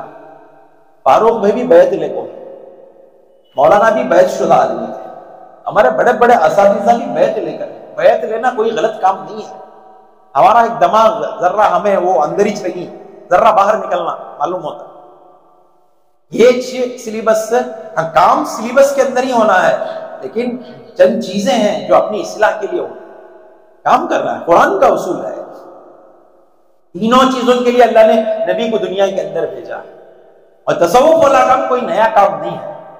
اہل صوفی حضرات، اب ہمارے جو شیخ الحدیث جو زکریا صاحب رحمۃ اللہ علیہ ہیں، ان کے بھی شیخ، انہوں نے بھی بیعت کی ہے، اور حضرت کی باقاعدہ خانقاہ چلتی تھی، میں خود حضرت کے مدرسے کا پڑھا ہوا طالب علم ہوں، میں بھی حضرت کی جو خانقاہ چلاتے تھے، ان کے بعد جو حضرت طلحہ صاحب دامت رحمۃ اللہ علیہ جو تھے، میں ان کی مجلس میں شرکت کرتا تھا، فجر میں اور عصر میں حضرت کی مجلس ہوتی تھی، ہمارا وقت فجر کے بعد خالی ہوتا تھا، ہم حضرت کی خانقاہ میں بیٹھتے تھے، وہ خانقاہ جہاں حضرت شیخ العزیز زکریا رحمۃ اللہ علیہ نے بیٹھ کر فضائل اعمال لکھا ہے، وہ بڑا چبوترا ہے، وہاں پر حضرت کی خانقاہ چلتی ہے، کئی لوگ طلبہ علماء، بڑے بڑے علماء، حدیث پڑھانے والے علماء، بخاری پڑھانے والے علماء، سیاہ سکہ پڑھانے والے علماء، وہ چبوترے پر بیٹھ کر آ کر ذکر کرتے، کیونکہ میں اگرچہ کہ حدیث پڑھانے والا ہو گیا، میں اگرچہ کہ قرآن پڑھانے والا ہو گیا، لیکن اللہ کے ذکر سے تو بڑا نہیں ہوا، مجھے کرنی ہے۔ بڑے بڑے علماء، مفتیاں آ کر حضرت کی جہاں پر شیخ الحدیث بیٹھ کر لکھتے تھے، وہاں پر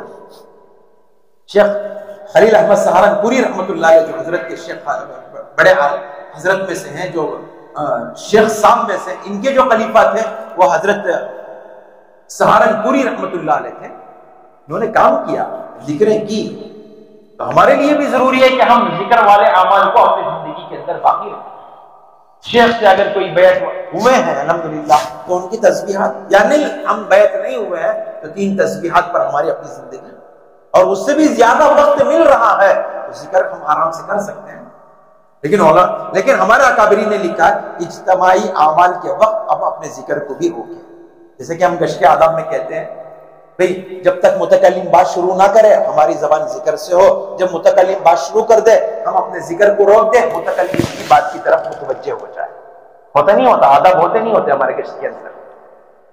اب ہم یہاں پر اکثر ہمارے یہاں پر بھی کیا ہوتا ہے، ہم اپنے مرکز کے اندر بھی بیٹھے ہوئے ہیں، تسبیح بھی کر رہے ہیں، بیان بھی سن رہے ہیں، مشورے کے اندر بیٹھے ہیں، تسبیح بھی ہلا رہے ہیں، رائے بھی دے رہے ہیں۔ اپنا مشورہ وہ بھی عبادت ہے، اور ذکر کرنا بھی عبادت ہے، اور دو عبادتوں کو ایک وقت میں جمع نہیں کیا جا سکتا۔ متفکر ہو کر رائے دینا یہ بھی عبادت کے اندر داخل ہے، فکر مند ہو کر رائے دینا یہ بھی عبادت کے اندر داخل ہے، امانت سمجھ کر رائے دینا یہ بھی عبادت کے اندر داخل ہے۔ اس کے لیے اجتماعی اعمال کے وقت اپنے انفرادی اعمال کو روک کر بیٹھے، اپنی پوری توجہ مشورے کی طرف ہو، اپنی پوری توجہ اپنے بات کی طرف ہو، ورنہ آدھا تیتر آدھا بٹر، سبحان اللہ، اچھی آ رہا ہے، الحمدللہ، مناسب ہے یہ رائے، استغفر اللہ العظیم، یہ صحیح ہے، ہمارے ساتھ رائے کی، اللہ اکبر، جی یہ صحیح ہے، ان کی رائے بالکل صحیح ہے۔ کیا ذکر ہو رہا ہے، نہیں مشورے میں رائے ہو رہی ہے، ضروری ہے۔ ذکر کا مقصد ہمیں بتاتی ہے، ذکر کا مقصد یہ ہے کہ اللہ کا دھیان نصیب ہو جائے۔ ذکر اس لیے کیا جا رہا ہے کہ بھی اللہ کا دھیان نصیب ہو، یا الٹا قصہ ہو رہا ہے؟ اس کے لیے اگر میرے سے بھی کمزوری ہے تو میں بھی درست کر لوں، ہم ساتھیوں میں سے بھی اگر معلوم نہیں تھا معلوم ہو گیا تو انشاءاللہ عمل پیرا ہو جائیں گے۔ ایسا نہیں کہ تال تشنی ہو رہی ہے، یہ ضرورت ہے کیا؟ مسائل ہے، ضروری ہے یہ چیزیں۔ فضائل تو ہم لوگ الحمدللہ سنتے رہتے ہیں، ماشاءاللہ بات تو ہماری ہوتی ہی رہتی ہے، وہ باتیں جو ہمارے اپنے عمل کی اصلاح کے لیے ہوتی ہیں، نہ معلوم کہ اللہ رب العزت اس وقت میری زبان سے نکال رہے ہیں۔ ہم اگر عمل اصلاح کی نیت سے سنیں گے یہ عمل ہمارے لیے قابل قبول ہے، اگر اصلاح نہیں ہے، یہ ہمارے ون شاٹ بات ہو رہی ہے، وہ میں اس کا ذمہ دار نہیں ہوں۔ اللہ کے لیے اللہ کو حاضر اور ناظر رکھ کر، ممبر رسول ہے، ہم نے پہلی صف میں بیٹھے ہیں، تو میں کسی کے اوپر یہ بات نہیں کہہ رہا ہوں، پتہ نہیں کہ شاید کے مجمع کی متوجہ اور اس کی فکریں میرے اپنے دل کے اندر یہ باتیں آ رہی ہیں کہ بس میں امانت سمجھ کر یہ باتیں کر رہا ہوں، ورنہ تو ٹارگیٹ بنا کر بات کرنا میرا اپنا طریقہ نہیں ہے۔ تو لہٰذا ہم اپنے ذکر کو جو کریں گے وہ اللہ کے دھیان کے لیے کریں گے۔ اس لیے اکابرین اللہ والوں نے، اہل صوفی حضرات نے ذکر کا جو بہترین وقت بتایا ہے وہ فجر کا وقت بتایا ہے۔ فجر کے وقت میں ایک سوئی ہوتی ہے، بیٹھ کر اللہ کی طرف متوجہ ہو، اللہ کا دھیان بالکل نصیب ہوتا ہے۔ حضرت جنید بغدادی رحمۃ اللہ علیہ صوفی حضرات کے بڑے ماہر ہیں، ایک مرتبہ بیٹھ کر ذکر کر رہے تھے، انت اللہ انت اللہ انت اللہ۔ اس کا مطلب یہ تھا کہ اے اللہ تو ہی اللہ ہے، تو ہی اللہ ہے، تو ہی اللہ ہے۔ تو ایسا بولتے بولتے بولتے ایسا وجد کے اندر آ جاتے، ایسا ان کے اندر اللہ سرایت کر جاتا، بولتے بولتے چلے جاتے، ان اللہ ان اللہ ان اللہ، میں اللہ ہوں میں اللہ ہوں میں اللہ ہوں۔ تو بازو بیٹھے ہوئے ساتھی بولنے لگے، حضرت کیا ذکر کرتے اس تمہیں؟ ذکر کرتے کرتے ہم تو اللہ بول کو میں اللہ شروع کرتا ہوئی نا، خطرے میں ہو جاتی حضرت، تمہیں پکڑتی نا، فری میں ملتے ساتھیاں۔ تو فوراً حضرت نے اپنی گردن جھکا کر، ایک کام ایسا کرو، ایک ساتھی کو ایک دھاردار چیز دے کر میرے بازو کھڑا کرو، میرے پاس کھڑا کرو، میں انت اللہ بولتے بولتے جب ان اللہ پر پہنچوں اپنی تلوار سے میری گردن اڑا دینا۔ اس لیے کوئی دنیا کے اندر ان اللہ بولنے والا نہیں ہے۔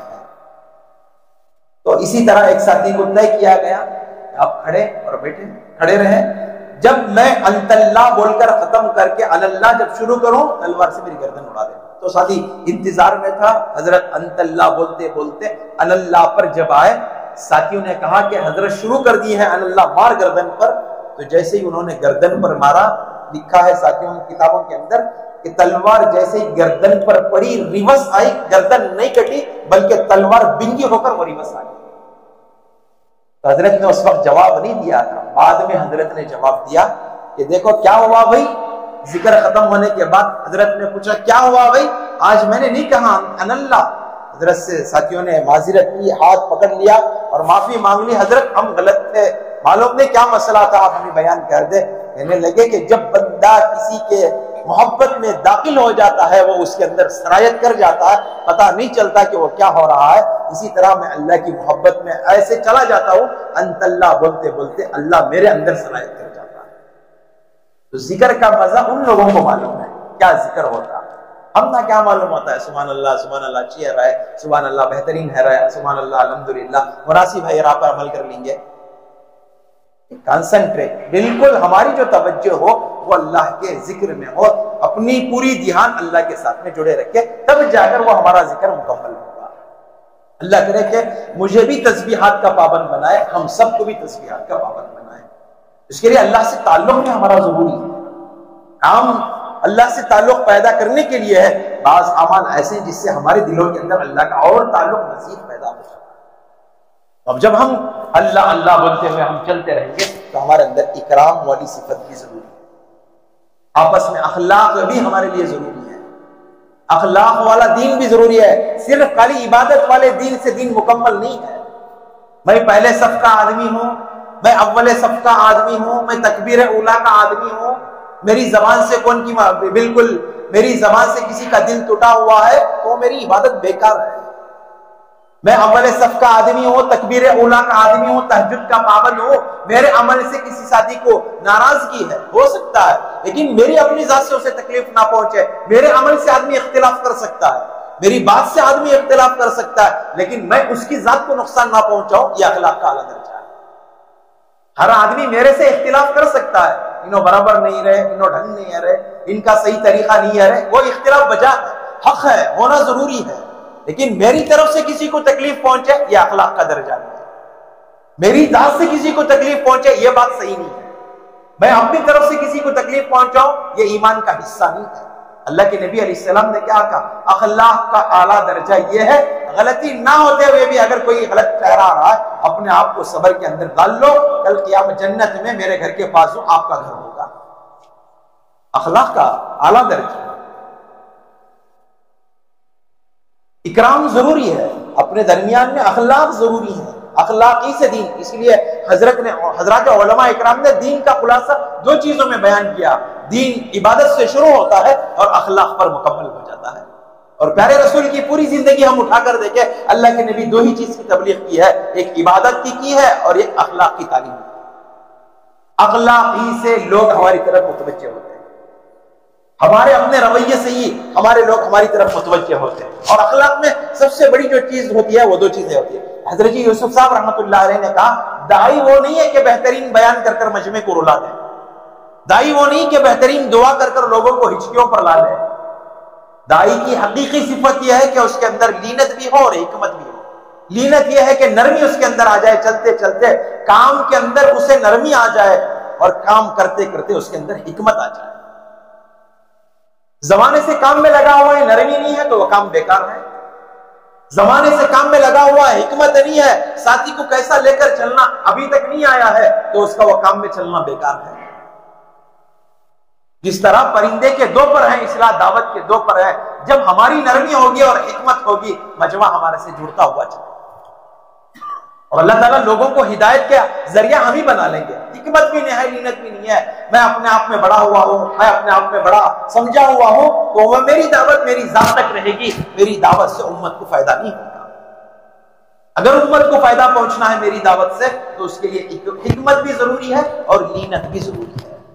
اور دعوت کے کام کے اندر یہ دو بنیادی چیز ہے، اس کے ذریعے سے ہی آدمی کام کے اندر ترقی کرتا ہے، لینت بھی ہو اور حکمت بھی ہو. تو اخلاق بھی ہمارے لیے ضروری ہے. میں باہر تو بالکل بڑا ہوا ہوں، خیرکم خیرکم لیاہلی، میں باہر تو بالکل لوگوں کے درمیان میں بڑا باصفا صوفی باصفا بنا ہوا ہوں، میں تو بہت بڑا اللہ والا بنا ہوا ہوں، گھر کی حالت ایسی ہے کہ جلاد بنا ہوا ہوں. میرا یہ دین قابل قبول نہیں ہے. خیرکم خیرکم لیاہلی، تم میں کا بہتر آدمی وہ ہے جو تمہارے گھر والوں کے ساتھ میں بہتری کا معاملہ کرے. کہ میرا دین میری بیوی جانتی ہے، میرا دین میرے بچے جانتے ہیں، باہر والے کم جانتے ہیں. باہر والوں کے درمیان میں نمازی سمجھ میں آ رہا ہوں، باہر والوں کے لوگوں کے نگاہوں کے اندر میں ذاکرین میں سے شمار ہو رہا ہوں، میں مصلیین کے زمرے میں شمار ہو رہا ہوں، روزے رکھنے والوں میں شمار ہو رہا ہوں، حاجی لوگ کہلانے والوں کے درمیان میں شمار ہو رہا ہوں، لیکن میرا رویہ میرے گھر کے اندر بدلا ہوا ہے تو بالکل وہ میرا دین نہیں ہے. اللہ کے نبی علیہ السلام کو جب سب سے پہلے حکم ملا اب دین کی تبلیغ کرو، وَأْمُرْ أَهْلَكَ بِالصَّلَاةِ وَاصْطَبِرْ عَلَيْهَا، سب سے پہلے آپ دین کا کام اپنے گھر والوں سے شروع کرو. تو اخلاق کا پہلا درجہ خیرکم خیرکم، یعنی تم میں کا بہتر ساتھی وہ ہے جو اپنے گھر والوں کے ساتھ میں بہتری کا معاملہ کرے. ہاں اگرچہ کہ آپس کے اندر پیارے رسول صلی اللہ علیہ وسلم نے بھی معاشرتی زندگی گزاری ہے. ایسا نہیں کہ صرف خالی مسجد کی زندگی گزاری ہے، ایسا نہیں کہ ساری خالی میدانوں کی زندگی گزاری ہے. ایسا مسئلہ نہیں ہے کہ اللہ کے نبی نے صرف خالی تبلیغ کے اندر بھی زندگی گزاری ہے. پیارے رسول نے اپنی زندگی معاشرت والی زندگی بھی گزاری ہے کہ بیویوں کے ساتھ کیسا اپنا برتاؤ ہو، بچوں کے ساتھ کیسا اپنا برتاؤ ہو، اور اپنے خاندان والوں کے ساتھ میں کیسا برتاؤ ہو. یہ بھی اللہ کے نبی علیہ السلام نے سکھائی ہے. یہ بھی دین کے اندر ہے. ہم نے سمجھا ہے 6 صفات دین ہے. ہم نے سمجھا ہے کہ لوگوں کو تبلیغ میں نکالنا دین ہے. ہم نے سمجھا ہے لوگوں کو 3 دن تشکیل کرنا دین ہے، 4 مہینے نکالنا دین ہے، چھلا نکالنا دین ہے. اس سے کئی زیادہ میرا اپنے گھر کے اندر میں صفات کے ساتھ میں رہنا، یہ سب سے بڑا دین ہے. باہر والے تو مجھے دیندار کہلائیں گے، لیکن گھر والوں کا مجھے دیندار کہنا یہ میرے لیے سب سے بڑی سرٹیفکیٹ ہے. تو اس کے لیے میرا دین جو ہوگا وہ میرے گھر سے شروع ہوگا. جب میرے گھر سے مجھے دینداری کا سرٹیفکیٹ ملے گا، پھر اللہ تعالیٰ پوری دنیا کے اندر مجھے دیندار بنائے. میں دنیا والوں کے لیے دیندار بنا ہوا ہوں، لیکن گھر کے اندر پھر جاہل بنا میرے اندر ہے، تو وہ میرا دین میرے لیے قابل قبول نہیں ہے. میرے رسول کبھی کبھار اپنے گھر والی کا ہاتھ بڑھا دیتے تھے، جھاڑو دے لیتے تھے، کبھی آٹا گوند کر دے دیتے تھے، کبھی بیٹھ کر اللہ کے نبی علیہ السلام دودھ نتھار کر اپنی امی جان حضرت عائشہ صدیقہ رضی اللہ جو آپ کی چہیتی اور لاڈلی بیوی تھی پلا دیتے تھے. کبھی ان کو اپنے گود کے اندر سلا لیتے تھے، کبھی جا کر اللہ کے نبی حضرت امی جان عائشہ کے گود کے اندر سو جاتے تھے. یہ بھی معاشرت والا دین ہے. ہمیں ذرا آڑ محسوس کرتے ہیں، ہمیں جا کر ان کا نہ سو گیا تو اڑی ہو گے نا، اڑی نہیں ہوئے. یہ سنت پر ہمارا عمل ہوا. کبھی ایک مرتبہ اپنی بیوی کے گود کے اندر سر بھی رکھو، تاکہ وہ بھی خوش ہو جائے کہ میرا اپنا شوہر میرے اپنے سر کے اندر، میرے اپنے گود کے اندر سر رکھا تھا. سنت سمجھ کر رکھو، غلام سمجھ کر رکھو. کیوں بھلا کانسیپٹ بٹھا رہے کیا میں اس کے نے جھک لگ جانا سا. کسی کی گھر کی برکت آپ کے گھر کے اندر رحمتوں کے ساتھ میں داخل ہو رہی ہے، تو ہمیں کیا اس کا غلام بننے کے بارے میں سوچتی؟ چورو دن سے چنکا کھالے کھاتے رہتی، پھر بھی ہمیں نہیں پورے دیکھ بھیجنا ما چیزاں کیا بھی شنکو رہے ہم نہ خالی ہمیں کرتی پورا دیکھ بھیجنا کیا بھی شنکو خالی بلا لگا لینا. ہمیں کیا ان کے غلام بنتے سو، پلنگ کو سوتے سو چن کے، کھانا سالنا پورا پکتا سو چن کے برتنا. گوڑ کھا کو گلگل یہاں سے پرس کے جائے، گڑ کھا کو گلگل یہاں سے پرس کے جائے، پورا یوزنگ ان کا پھر کیا کہتا جہالت پن ہے. جہالت پن جانا ہے. عنوان بدل جاتا بات کئی کو بھی مرکز میں یہ سب باتاں ڈر بھر بات کرنے بھی وہ نکو.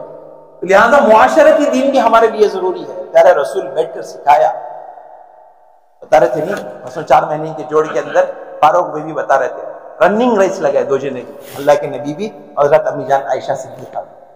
کبھی کبھار رننگ بلا لگ جانا اندر ہی پیک کروانا، کبھی کبھار ایسے میدان کے اندر لے کر چلنا، چلو جی گھوم لیں گے.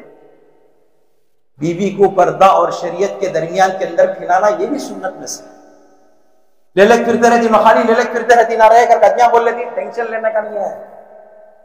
انہیں اگر بے دینی کی حالت میں پھر رہی ہے تو میں اپنی عورت کو با پردہ لے کر گھوموں گا، تاکہ وہ دیکھنے والے بھی میری عورت کو پردے دار انداز میں نظریے سے دیکھ سکے، اور وہ بھی اپنی عورتوں کو پردہ دار بنانے کی فکر کرے. لوگ کیسا کہتے وہ خینا قصہ، بکری اٹھا لے جاتا رہا تو سامنے والا آبیک بولیا انہیں کتا اٹھا لے جانا، انہیں کتا انہیں ٹینشن پٹک دے لیا چھنے نکو رہے کیا کتا کر بول رہی نہ کر بول بات جاگ دیکھا تو میں چھیری ایسا کر لگ گئے تو بھی وہ واقع چھو وہ گھدا لے لگ جاتے تھے 2 جنے، بیٹھ لگ گئے تو بھی واقع، اٹھا لگ گئے تو بھی واقع، چل لگ گئے تو بھی واقع، کیا کر لگ گئے تو بھی واقع، دنیا میں کیا کرے تو بھی واقع ہے. لیکن ہم اپنے عمل کے ساتھ انشاءاللہ چلیں. پیارے رسول علیہ السلام معاشرتی زندگی کے اندر کبھی جا کر امی جان عائشہ صدیقہ کے باقاعدہ وہی ہے.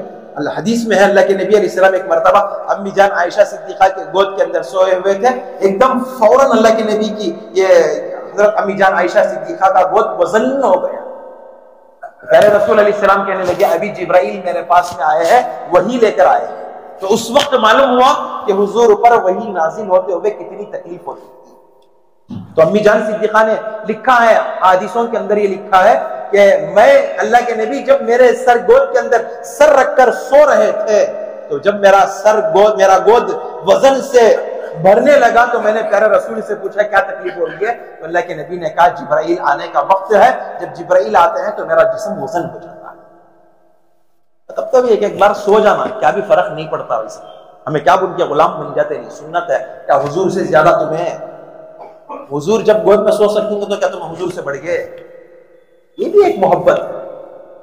آج اکثر بیکون کی شکایت یہ ہے کہ مرد منع ہمارا نہیں ہے، اللہ محبت سے بات کرتا ہے، گھر گھسیا فون اٹھا لیا تو وہ کیا دیکھتا رہتا معلوم نہیں، کھانے میں بیٹھا تو بھی وہ، سونے میں بیٹھا تو بھی وہ، 2 منٹ وقت دینے کے لیے تیار نہیں ہے۔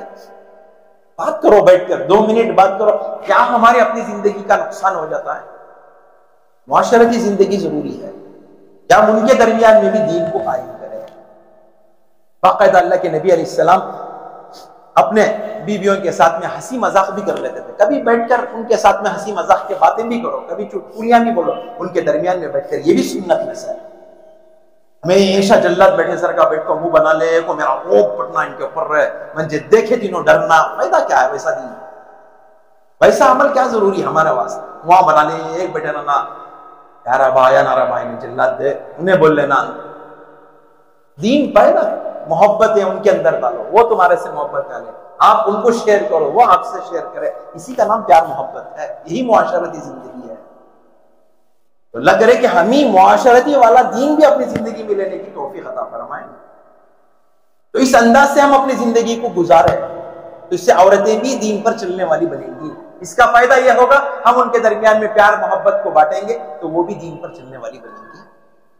تو جب ہماری زندگی اعمال والی بنے گی، یہ خطرہ نہ ہو جائے کہ ہمارے اعمال بیکار ہو جائے، اس کے واسطے اخلاص ضروری ہے۔ اس کے لیے علماء نے کہا جب دین کی محنت کے اندر لگو تو ان کے درمیان میں اخلاق اور احسان ہو، دین کی محنت کرتے کرتے ان کے درمیان میں اخلاق پیش کرو اور اپنے احسان ان کے سامنے رکھو، اخلاق اس انداز سے کہ تمہارے اخلاق سے وہ دین کا داعی بن جائے، دین پر چلنے والا بن جائے، احسان ان کے ساتھ میں ایسا مجبور ہے آدمی، حالات کے اندر گرا ہوا ہے، اپنی طرف سے کچھ اسے سپورٹ کر دو، آپ اس کا احسان کرنے کے برابر کر دو۔ اخلاق اور احسان کے ساتھ میں اپنے ساتھیوں کے قریب ہو، اخلاص کے ساتھ میں اللہ کے قریب ہو۔ کام کے اندر چلتے چلتے ہم لوگ اخلاق اور احسان کے ساتھ میں ساتھیوں کے درمیان میں گھومتے رہے اور اپنے اعمال کو اخلاص کے ساتھ میں اللہ کے دربار میں پیش کرتے رہے۔ میرا پورا کام جو ہو وہ اللہ کو راضی کرنے کے لیے ہو، میرا کام پورا جو ہو میرے عمل سے اللہ راضی ہو جائے، پھر جا کر اللہ رب العزت ہمارے سے دین کا کام لینے والے بن گئے۔ اب جب یہ ساری چیزیں ہمارے اندر لانی ہے تو ہمارے لیے محنتوں کی شکلیں بھی ضروری ہے، دعوت کی مبارک محنت بھی ہمارے لیے ضروری ہے، خروج بھی ہمارے لیے ضروری ہے۔ صحابہ یہ پورا سیکھ کر مدینے کے اندر نہیں بیٹھ گئے، صحابہ یہ پورا لے کر مکے کے اندر نہیں بیٹھ گئے، صحابہ ان ساری چیزوں کو لے کر دنیا کے کونے کے اندر چلے اور ایسے صفات کے ساتھ میں چلے جس علاقے کے اندر وہ پہنچتے تھے وہ پورا کا پورا علاقہ ایمان کے اندر داخل ہو جاتا تھا۔ کیوں؟ صفات ویسے ہیں، داعی کے اندر بھی وہی صفات ہونی ہے، ہم کام کرنے والوں کے اندر بھی وہی صفات ہونی ہے۔ اور دعوت کا کام کوئی ہم یہ نہ سمجھے کہ ورٹ کام ہے، بڑا نازک کام ہے، بہت نازک کام ہے۔ جیسے کہ ہمارے اکابرین اللہ والے مثال دیتے ہیں، بڑی عجیب عجیب مثالیں ان کی اس وقت سمجھ میں آتی ہے جب اس دور سے ہم لوگ گزرتے ہیں۔ جس طرح ایک عورت بالکل نازک ہوتی ہے، اس کو تھوڑا سوچ سمجھ کر اس کا استعمال کرنا پڑتا، اسی طرح دعوت کے اندر چلتے چلتے ہم لوگ اس طرح چلے کہ ہمارے سے کوئی ساتھی ناراض نہ ہو، صفات ایسے پیش کرے، اعمال ایسے ہم لوگ ان کے اندر پیش کریں کہ ہمارے اس دعوت کی برکت سے یہ ساتھی کام کے اندر لگے، ورنہ نقصان زیادہ اٹھانا پڑتا۔ تو دعوت کا کام ہماری اپنی اصلاح کے لیے ہے۔ حضرت یوسف صاحب رحمۃ اللہ علیہ کہتے تھے کہ دعوت کا جو کام ہوگا وہ اپنی ذات کو سامنے رکھ کر کریں، امت کو سامنے رکھ کر نہیں کریں۔ حضرت یوسف صاحب رحمۃ اللہ علیہ نے کہا جب دعوت کا کام کرتے کرتے ہماری نیت امت کے لیے آ جائے گی، میرے ملفوظ سے امت سدھر جائے، میری باتوں سے امت سدھر جائے، میرے بیانات سے امت کے اندر دین داخل ہو جائے، یہ اپنے جہنم میں جانے کی تیاری کر رہا ہے۔ آدمی یہ سوچے کہ میری دعوت میرے اپنے جسم پر اثر کرے، میری اپنی ذات کے اندر دین کی دعوت آ جائے، حضرت جی نے کہا ہے کہ یہ اپنی دعوت سے اپنی جنت کو تیار کر رہا ہے۔ تو فرق فرق ہے، ڈفرنس ہے، صرف خالی نیت پر ہمارا اپنا مقام بدل جاتا ہے۔ نیت یہ ہو کہ میری اپنی دعوت سے میں دین کے اندر چلنے والا بنوں، اگر یہ نیت ہو جائے کہ میری دعوت سے لوگ دین پر چلنے والے بنے، نقصان ہو جاتا ہے۔ دین پر چلنا تو ان کے لیے ہو جاتا ہے، لیکن میری نیت کے بگاڑ کی وجہ سے مجھے جہنم میں جانا پڑتا ہے۔ اس کے لیے اللہ نے اس پرفتن دور کے اندر جب میں اور آپ ایمان کے بالکل اس درجے پر پہنچے ہوئے ہیں جو اللہ کے نبی نے کہا تھا، ہاتھ میں ایمان کو لے کر چلنا ایسا ہی ہے گویا کہ اپنے ہاتھ میں انگارے کو لے کر چلنا ہے، تو وہ زمانہ دور نہیں ہے، وہ زمانے میں اور آپ چل رہے ہیں۔ اور یہ جو اس وقت عالمی حالتیں ہمیں بتا رہی ہیں، حضرت جی یوسف صاحب رحمۃ اللہ علیہ کے زمانے میں بھی اس وقت حالات فلسطین کے بگڑے ہوئے تھے، تو حضرت نے جب سے ہی کہا تھا کہ امت کے اوپر جو حالات آتے ہیں ان کے اپنے ایمان کے کمزور ہونے کی بنیاد پر آتے ہیں، اور ایمان جو اس وقت کمزور ہوتا ہے جب ہمارے اندر دعوت والی محنتیں کمزور ہو جاتی ہیں۔ دعوت کی محنت میں جب کمزوری آتی ہے تو ایمان کمزور ہوتا ہے، ایمان جب کمزور ہوتا ہے حالات بہت زیادہ بڑھ جاتے ہیں۔ اور اس وقت کے علماء نے پوری طرح اس بات کی گواہی دے دی ہے قیامت آنے میں بالکل قریب نہیں ہے، اور بعض علماء نے تو یہ پیشن گوئیاں دے دی ہے کہ اب مہدی کا ظہور بالکل قریب ہے، مہدی امیر المؤمنین ہوں گے، نبی نہیں ہوں گے، امیر المؤمنین ہوں گے، مہدی ہوں گے، امیر المؤمنین ہوں گے، وہ ملک شام کے اندر سے آئیں گے، لیکن مدینہ ان کا مسکن ہوگا، مدینے سے وہ اپنے دین کی اور اپنی بیعت کا کام شروع کریں گے، پوری دنیا کے اندر گھومیں گے، لوگوں کو دین سمجھائیں گے، ان کے اب آنے کا بالکل وقت قریب ہے، کیونکہ حالات اس طرح کی ہم لوگوں کو دعوت دے رہے ہیں۔ اور بعض علماء نے تو یہاں تک کہہ دیا ہے کہ دجال کی ریش شروع ہو گئی، دجال کے طور طریقوں پر چلنے والوں کی ریش شروع ہو گئی ہے، اور مہدی کے ہاتھ پر بیعت کرنے والوں کی ریش بھی شروع ہو گئی ہے۔ اب مسئلہ یہ ہے کہ مجھے اور آپ کو کس لیش میں داخل ہونا ہے، اب اس اندازے سے مجھے اور آپ کو محنت کریں۔ پڑھوں کی طرف سے مولانا دو علماء اکرام ہیں جو عالمی سطح پر اپنی نگاہ رکھتے ہیں، ایک مولانا ارشد مدنی، اللہ ان کی عمر میں برکت عطا فرمائے، ایک ہے حضرت مولانا سجاد نعمانی صاحب دامت برکاتہ۔ پوری طرح اس بات کو پیشن گوئی انہوں نے دے دیا ہے کہ حضرت مہدی علیہ السلام کا ظہور بالکل قریب ہے، اور یہ بات میں نے پہلے ہی 2000 تقریباً حضرت آئے تھے ہمارے خود مدرسے کے اندر آئے تھے، حضرت نے 2006 کے اندر ہی کہہ دیا تھا کہ حضرت مہدی کا وقت ظہور کا بالکل قریب ہے۔ اب تو فلسطین کے حالات کو دیکھ کر حضرت نے صاف کہہ دیا ہے کہ بالکل اب وقت دور نہیں ہے، ظہور پیدا ہو چکے ہیں، صرف اعلان کرنا باقی ہے۔ 40 سال کی عمر ہوگی، 40 سال کی عمر کے اندر آواز اٹھائیں گے میں مہدی ہوں، میرا ہاتھ پر بیعت کرو، جو ان کے ہاتھ پر بیعت کرے گا دجال کے فتنے سے بچ جائے گا، جو ان کے ہاتھ پر بیعت کرنے سے انکار کر دے گا دجال کے فتنے میں داخل ہو جائے گا۔ بالکل قیامت قریب ہے، انا والساعۃ کا ہاتھ ہے، میں اور قیامت بالکل قریب ہے، اب قیامت کا بالکل دور قریب ہے۔ اب معلوم نہیں ہے کہ وہ اشارے جو ہمارے اکابرین اور اللہ والے دے رہے ہیں، اب پتہ نہیں کہ بھی کب کیا ہونے والا ہے، اس سے پہلے کہ ہمارا ایمان محفوظ ہو جائے ہم ایمان کی محنتوں کے اندر لگ جائیں، ہمارا دین مضبوط ہو جائے ہم اپنے دین کے اندر لگ جائے، ہمارے اعمال مضبوط ہو جائے اس کے لیے اعمال والی محنت کے اندر لگ جائے۔ جزائے خیر عطا فرمائے حضرت جی الیاس صاحب رحمۃ اللہ علیہ سے لے کر آج تک اور اب تک جو تبلیغ کی محنت کے اندر ہم لوگوں کو رہبری کرتے ہوئے آ رہے ہیں کہ انہوں نے ہمارے اپنے ایمان اور اعمال کو بچانے کے لیے اس پرفتن دور کے اندر اس کام کو سمجھا کر ہماری اپنی تھوڑیوں میں ہاتھ رکھ کر ہم اس کام میں لگایا، ورنہ ہماری کیا مجال اور ہمارا کیا عمل کہ ہم لوگ اس دعوت کی مبارک محنت کے اندر چل سکے۔ پتہ نہیں کس کی دعائیں ہمارے پیچھے لگی ہوئی ہے، پتہ نہیں کہ کس کے آہوزاریاں ہمارے اپنے آنکھوں کے آنسوں بہے ہوئے ہیں، ہم اس مبارک محنت کے اندر لگ کر اس مجلس کے اندر بیٹھے ہوئے ہیں، ورنہ نہ معلوم کہ جیسا دیگر لوگ باہر اپنے وقت کو ضائع کر رہے ہیں ہم بھی اپنے وقت کو ضائع کر لیتے ہیں۔ اللہ نے موقع دیا، موت سے پہلے موقع دیا، اس کام کو غنیمت سمجھ کر مجھے اور آپ کو اس کام کے آخری سانس تک ہم اس کام میں اخلاص اور استقامت کے ساتھ چلیں۔ دیکھو مذاکرے تو بار بار ہوتے رہتے ہیں، مذاکروں کا مقصد یہ نہیں ہے کہ مرکز کا مقصد یہ نہیں کہ ہم لوگ اچھے مذاکرے کر لیں، مرکز کا مقصد یہی ہے کہ ہمارے اندر دین کی فکریں پیدا ہو جائیں، ہم دین پر اپنے تقاضوں کو ساتھ میں لے کر چلنے والے بنے۔ صحابہ اکرام اپنے گھر کے تقاضوں کو بالائے طاق رکھتے ہوئے اپنے آپ کو دین کی محنت کے لیے آگے بڑھاتے تھے۔ ہماری بھی اب ذمہ داری یہ بنتی ہے کہ ہم بھی اپنے دین کے تقاضوں، دنیا کے تقاضوں کو آگے پیچھے کرتے ہوئے دین کے تقاضوں کو اوڑھنے کی ہم لوگ اس وقت فکر کرنا دنیا کی فکروں سے زیادہ بڑھ گیا۔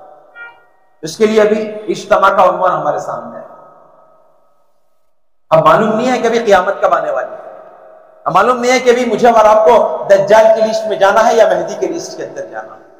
میں اپنی دنیا دنیا بولتا رہوں، کماتا رہوں، جماتا رہوں، کھاتا رہوں، پیتا رہوں، کب تک کرتا ہوں؟ جسم میں سانس رہنے تک۔ اس کے بعد تو مجھے اللہ کے دربار میں پہنچنا ہے اور وہاں اللہ رب العزت زندگی کے بارے میں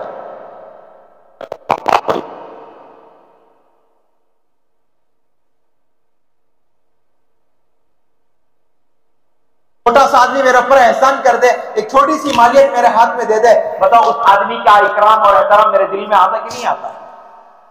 ایسے مومنٹ میں ہوں، ایسی سچویشن کے اندر ہوں کہ میرا 1000 روپے اب میرے لیے اپنی زندگی بچانے کے لیے بڑا اہم مسئلہ ہے، اس وقت میں کوئی میرے لیے 1000 روپیوں سے میری مدد کر دے، بتاؤ زندگی بھر میں اس کا اکرام کرتا ہوں کہ نہیں کرتا؟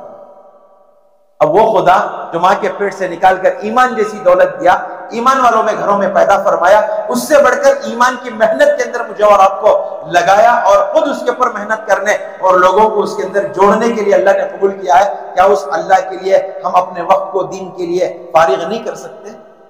کریں گے بھی انشاءاللہ۔ اس کے لیے بتاؤ 18 تاریخ سے تقاضے دیکھنا نہیں ہے، زندگی بھر کے تقاضے، ہمیشہ کے تقاضے ہیں، اور جب تک میرا سر تختے کے اوپر نہیں لگے گا، جنازے کے اوپر مجھے کفن میں باندھ کر جنازے پر جب تک نہیں سلائیں گے، اس وقت تک میرے پیچھے تقاضے پڑے ہوئے۔ دکان کا تقاضا ہے، گھر کا تقاضا ہے، بیوی بچوں کا تقاضا ہے، لیکن یہ سارے تقاضے جنازے میں سونے پر ختم ہو جاتے ہیں، لیکن یہ جو تقاضوں پر میرا وقت لگے گا یہ میرے ساتھ آخرت کے میدان کے اندر ساتھ ہے۔ بتاؤ یہ دنیا کا رشتہ ختم ہو جائے گا، آخرت کا رشتہ یہاں سے شروع ہو جائے گا۔ بتاؤ اب تک تو میں نے دنیا کے رشتوں کو بچانے کے لیے، ان کو بسانے کے لیے تو وقت دیا ہے، اب بتاؤ اپنی آخرت کو بنانے کے لیے، آخرت میں کام آنے کے لیے، اس تقاضے کو پورا کرنے کے لیے انشاءاللہ کون کون تیار ہیں؟ کھڑے ہو جاؤ ماشاءاللہ۔ فاروق بھائی اللہ قبول فرمائے، نکلنا آسان فرمائے۔ اسلم بھائی اللہ قبول فرمائے، آسان فرمائے۔ خلیل بھائی اللہ قبول فرمائے۔ پیارے جان صاحب اللہ قبول فرمائے۔ وسیم بھائی اللہ قبول فرمائے۔ آصف بھائی اللہ قبول فرمائے۔ عبداللہ بھائی ماشاءاللہ اللہ قبول فرمائے، نکلنا آسان فرمائے، رکاوٹوں کو دور فرمائے۔ ماشاءاللہ ماشاءاللہ۔ بولو بھائی آخرت کا سودا، دکان تو ہے ہی ہمارے ذمہ، گھر تو ہے ہی ہمارے ذمہ، ان کی ذمہ داریوں کو بھی پورا کرنا ہے۔ بتاؤ اپنی آخرت کی بھی ذمہ داری ہے، اپنی جنت کی بھی ذمہ داری ہے، اس میں بھی مجھے اور آپ کو پہنچنا ہے۔ بولو بھی ارادے کرو، آپس میں ساتھی تشکیل کرو، آپس میں سمجھاؤ ساتھیوں۔ ماشاءاللہ بزرگ چلیں گے، اللہ صحت اور تندرستی عطا فرمائے۔ اشرف بزرگ چلیں گے، اللہ بالکل صحت تندرستی کے ساتھ میں چلنے کی توفیق دیتے ہیں۔ اکرم میں چلیں گے، اللہ قبول فرمائے۔ ماشاءاللہ ماشاءاللہ۔ نور اللہ بھائی ماشاءاللہ، جوڑی اعجاز بھائی اللہ قبول فرمائے، اللہ آسان فرمائے۔ اور بھی اور ساتھی اللہ قبول فرمائے۔ لیٹ سے آئے لیٹسٹ سے چاہو، سمجھ کر آؤ کہ تو یہ دین ہے، سمجھ کر چلنا ہے، دنیا کو سمجھنے کی ضرورت نہیں۔ دال ڈالو جی آیا دان دے جان دے کیا رہے وہاں ہوتا ہے، کہتے ہیں لاکھ روپے ڈالنا کہتے ہیں آگا لاٹری چے نہیں تو بیٹری چے تیار پورے۔ ماشاءاللہ ماشاءاللہ۔ منصور صاحب چلیں گے، اللہ قبول فرمائے۔ اور بھی اور ساتھی، اور 18 تاریخ ہمارے سامنے ہے، ترتیبیں ہر ایک کی بنی ہے، اجتماع کے لیے محنتوں کے اندر ہمارا وقت دینا ہے۔ بارہا ہمارے اکابرین اللہ والے کہتے ہیں کہ بھی اجتماع سے پہلے محنت کرنا یہ اجتماع کے لیے جان ہے۔ بولو بھی اجتماع کے لیے جان۔ کیا نام ہے؟ اکرم ہے۔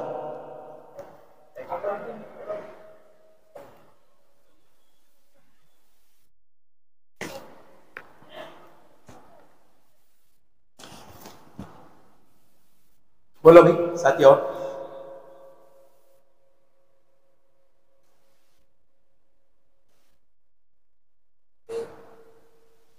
ابو بکر سے، عثمان سے، مکہ سے ساتھی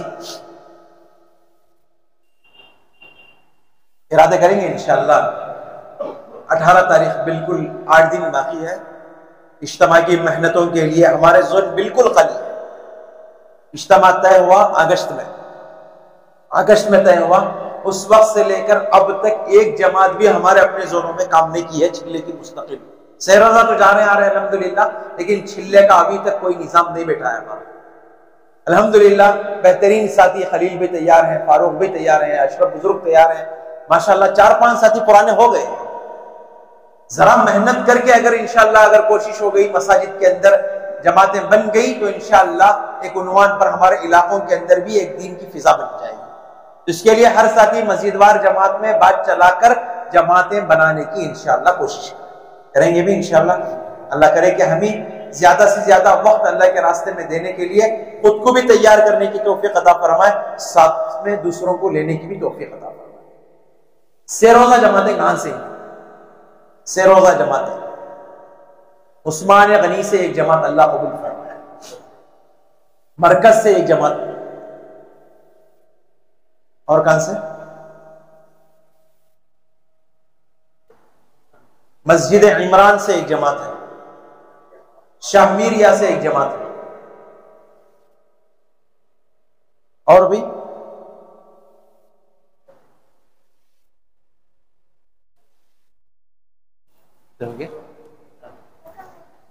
مکہ مسجد سے ایک جماعت ہے میرے سب کے ساتھ، میں ابو کے ساتھ ماشاءاللہ. فی الوقت جماعت مکہ مسجد کی مرکز میں بھی ہے. سیروزہ الحمدللہ اتنور میں وقت لگا کر آئی ہے، عزائم کر رہے ہیں، اللہ قبول فرمائے. اور بھی انشاءاللہ آئندہ ہفتے تک محنت کر کر جماعتیں نکالنے کی اللہ توفیق اور کوشش عطا فرمائے. کریں گے بھی انشاءاللہ. 4 جماعتیں اگر ہر ہفتہ نکل گئی الحمدللہ علاقوں کے اندر کام کرنے میں بھی آسانی ہوگی.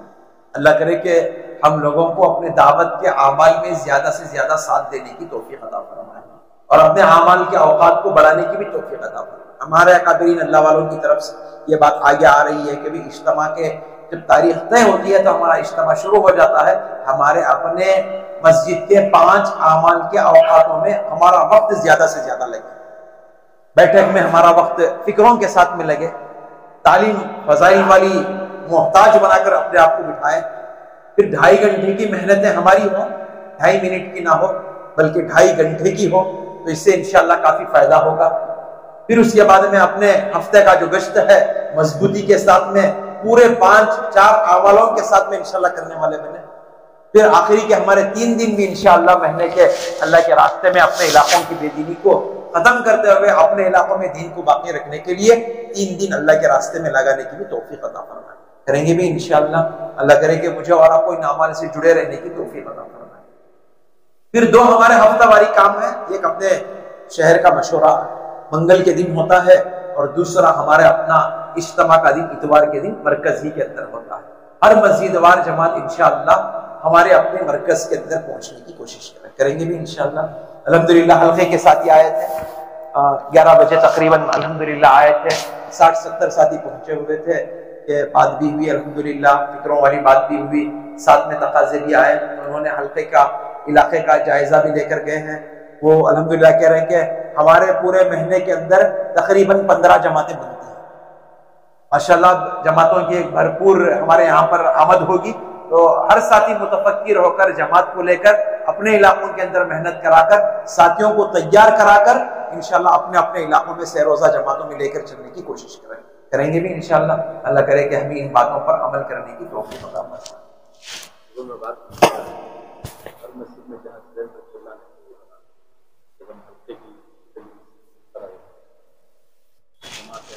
جماعتوں کی کثرت زیادہ ہونے کی وجہ سے بعض اپنے شہر کے اندر مساجد میں کچھ نظام جماعتوں کے لیے ٹھیک نہیں ہے، مطلب اسٹو نہیں ہے، جہاز نہیں ہے.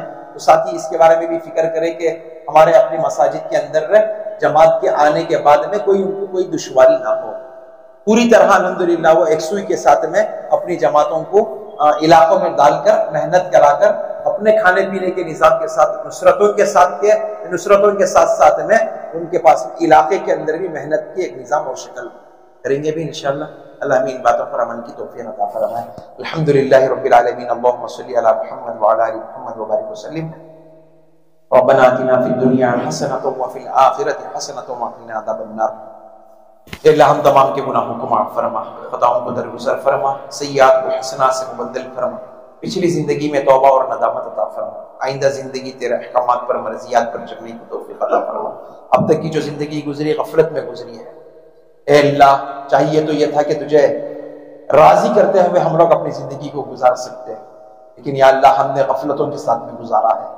اے اللہ ہم تمام کی غفلتوں کو ختم فرما. اے اللہ ایمان کو مضبوط کرنے کی توفیق عطا فرما، اعمال صالحہ کی توفیق عطا فرما، اعمال پر جمنے کی توفیق عطا فرما، اعمال کے ساتھ زندگی گزارنے کی توفیق عطا فرما. اعمال والا جذبہ اور شوق لے کر اے اللہ علاقوں کے اندر جا کر ان کو ایمان اور اعمال کو بنانے کی توفیق عطا فرما. اے اللہ جتنے ساتھی آئے ہیں اپنے وقت کو فارغ کر کر آئے ہیں، برکت کا دن سمجھ کر آئے ہیں. اے اللہ جیسے انہوں نے دنیا کو پیچھے ڈال کر دین کو اے اللہ مقدم کر کر اے اللہ تیرے مرکز اے اللہ مرکز کے اندر تیری دین کی بات سننے کے لیے آئے ہیں، اے اللہ جیسا سننے کے لیے آئے ہیں اے اللہ اسی طرح سنانے کے لیے بھی ان کو قبول فرما، بار بار قبول فرما، دیر اور دور کے لیے قبول فرما. اے اللہ بہت سارے ساتھی پریشان حال ہیں، پریشانیوں کو ختم فرما. اے اللہ بہت سارے ساتھی ہمارے قرض دار ہیں، ادائیگی کی شکل صورتیں پیدا فرما. اے اللہ بہت ہمارے ساتھی بیمار ہیں، ان سب کو شفا عطا فرما. اے اللہ بہت سارے ساتھی دنیا کے مشاغل میں پھنسے ہوئے ہیں، اے اللہ جلد سے جلد حالات سازگار فرما کر اے اللہ 5 اعمال میں جڑنے کی توفیق عطا فرما. اے اللہ وقتوں کو لگانے کی توفیق عطا فرما، اجتماعات کے لیے وقت دینے کی توفیق عطا فرما. اے اللہ ہم نے اپنے زبان کے موافق مانگا ہے، ہماری ضرورتوں کو حاجتوں کو ہم سے زیادہ آپ بہتر جانتے ہیں. اے اللہ ہم تمام کے ضرورتوں کو اپنے خزانے غیب سے پورا فرما. ہماری اس دعا کو محض اپنے فضل و کرم سے جناب محمد الرسول اللہ صلی اللہ علیہ وسلم کے صدقے میں قبول فرما. ربنا تقبل منا انك انت السميع العليم وتب علينا انك انت التواب الرحيم. سبحان ربك رب العزة عما يصفون وسلام على المرسلين والحمد لله. اپنی مزید بات سے بلاتا ہوں. میں ہوں سید منیر سن میرے رب یہ دعا، میں ہوں سید منیر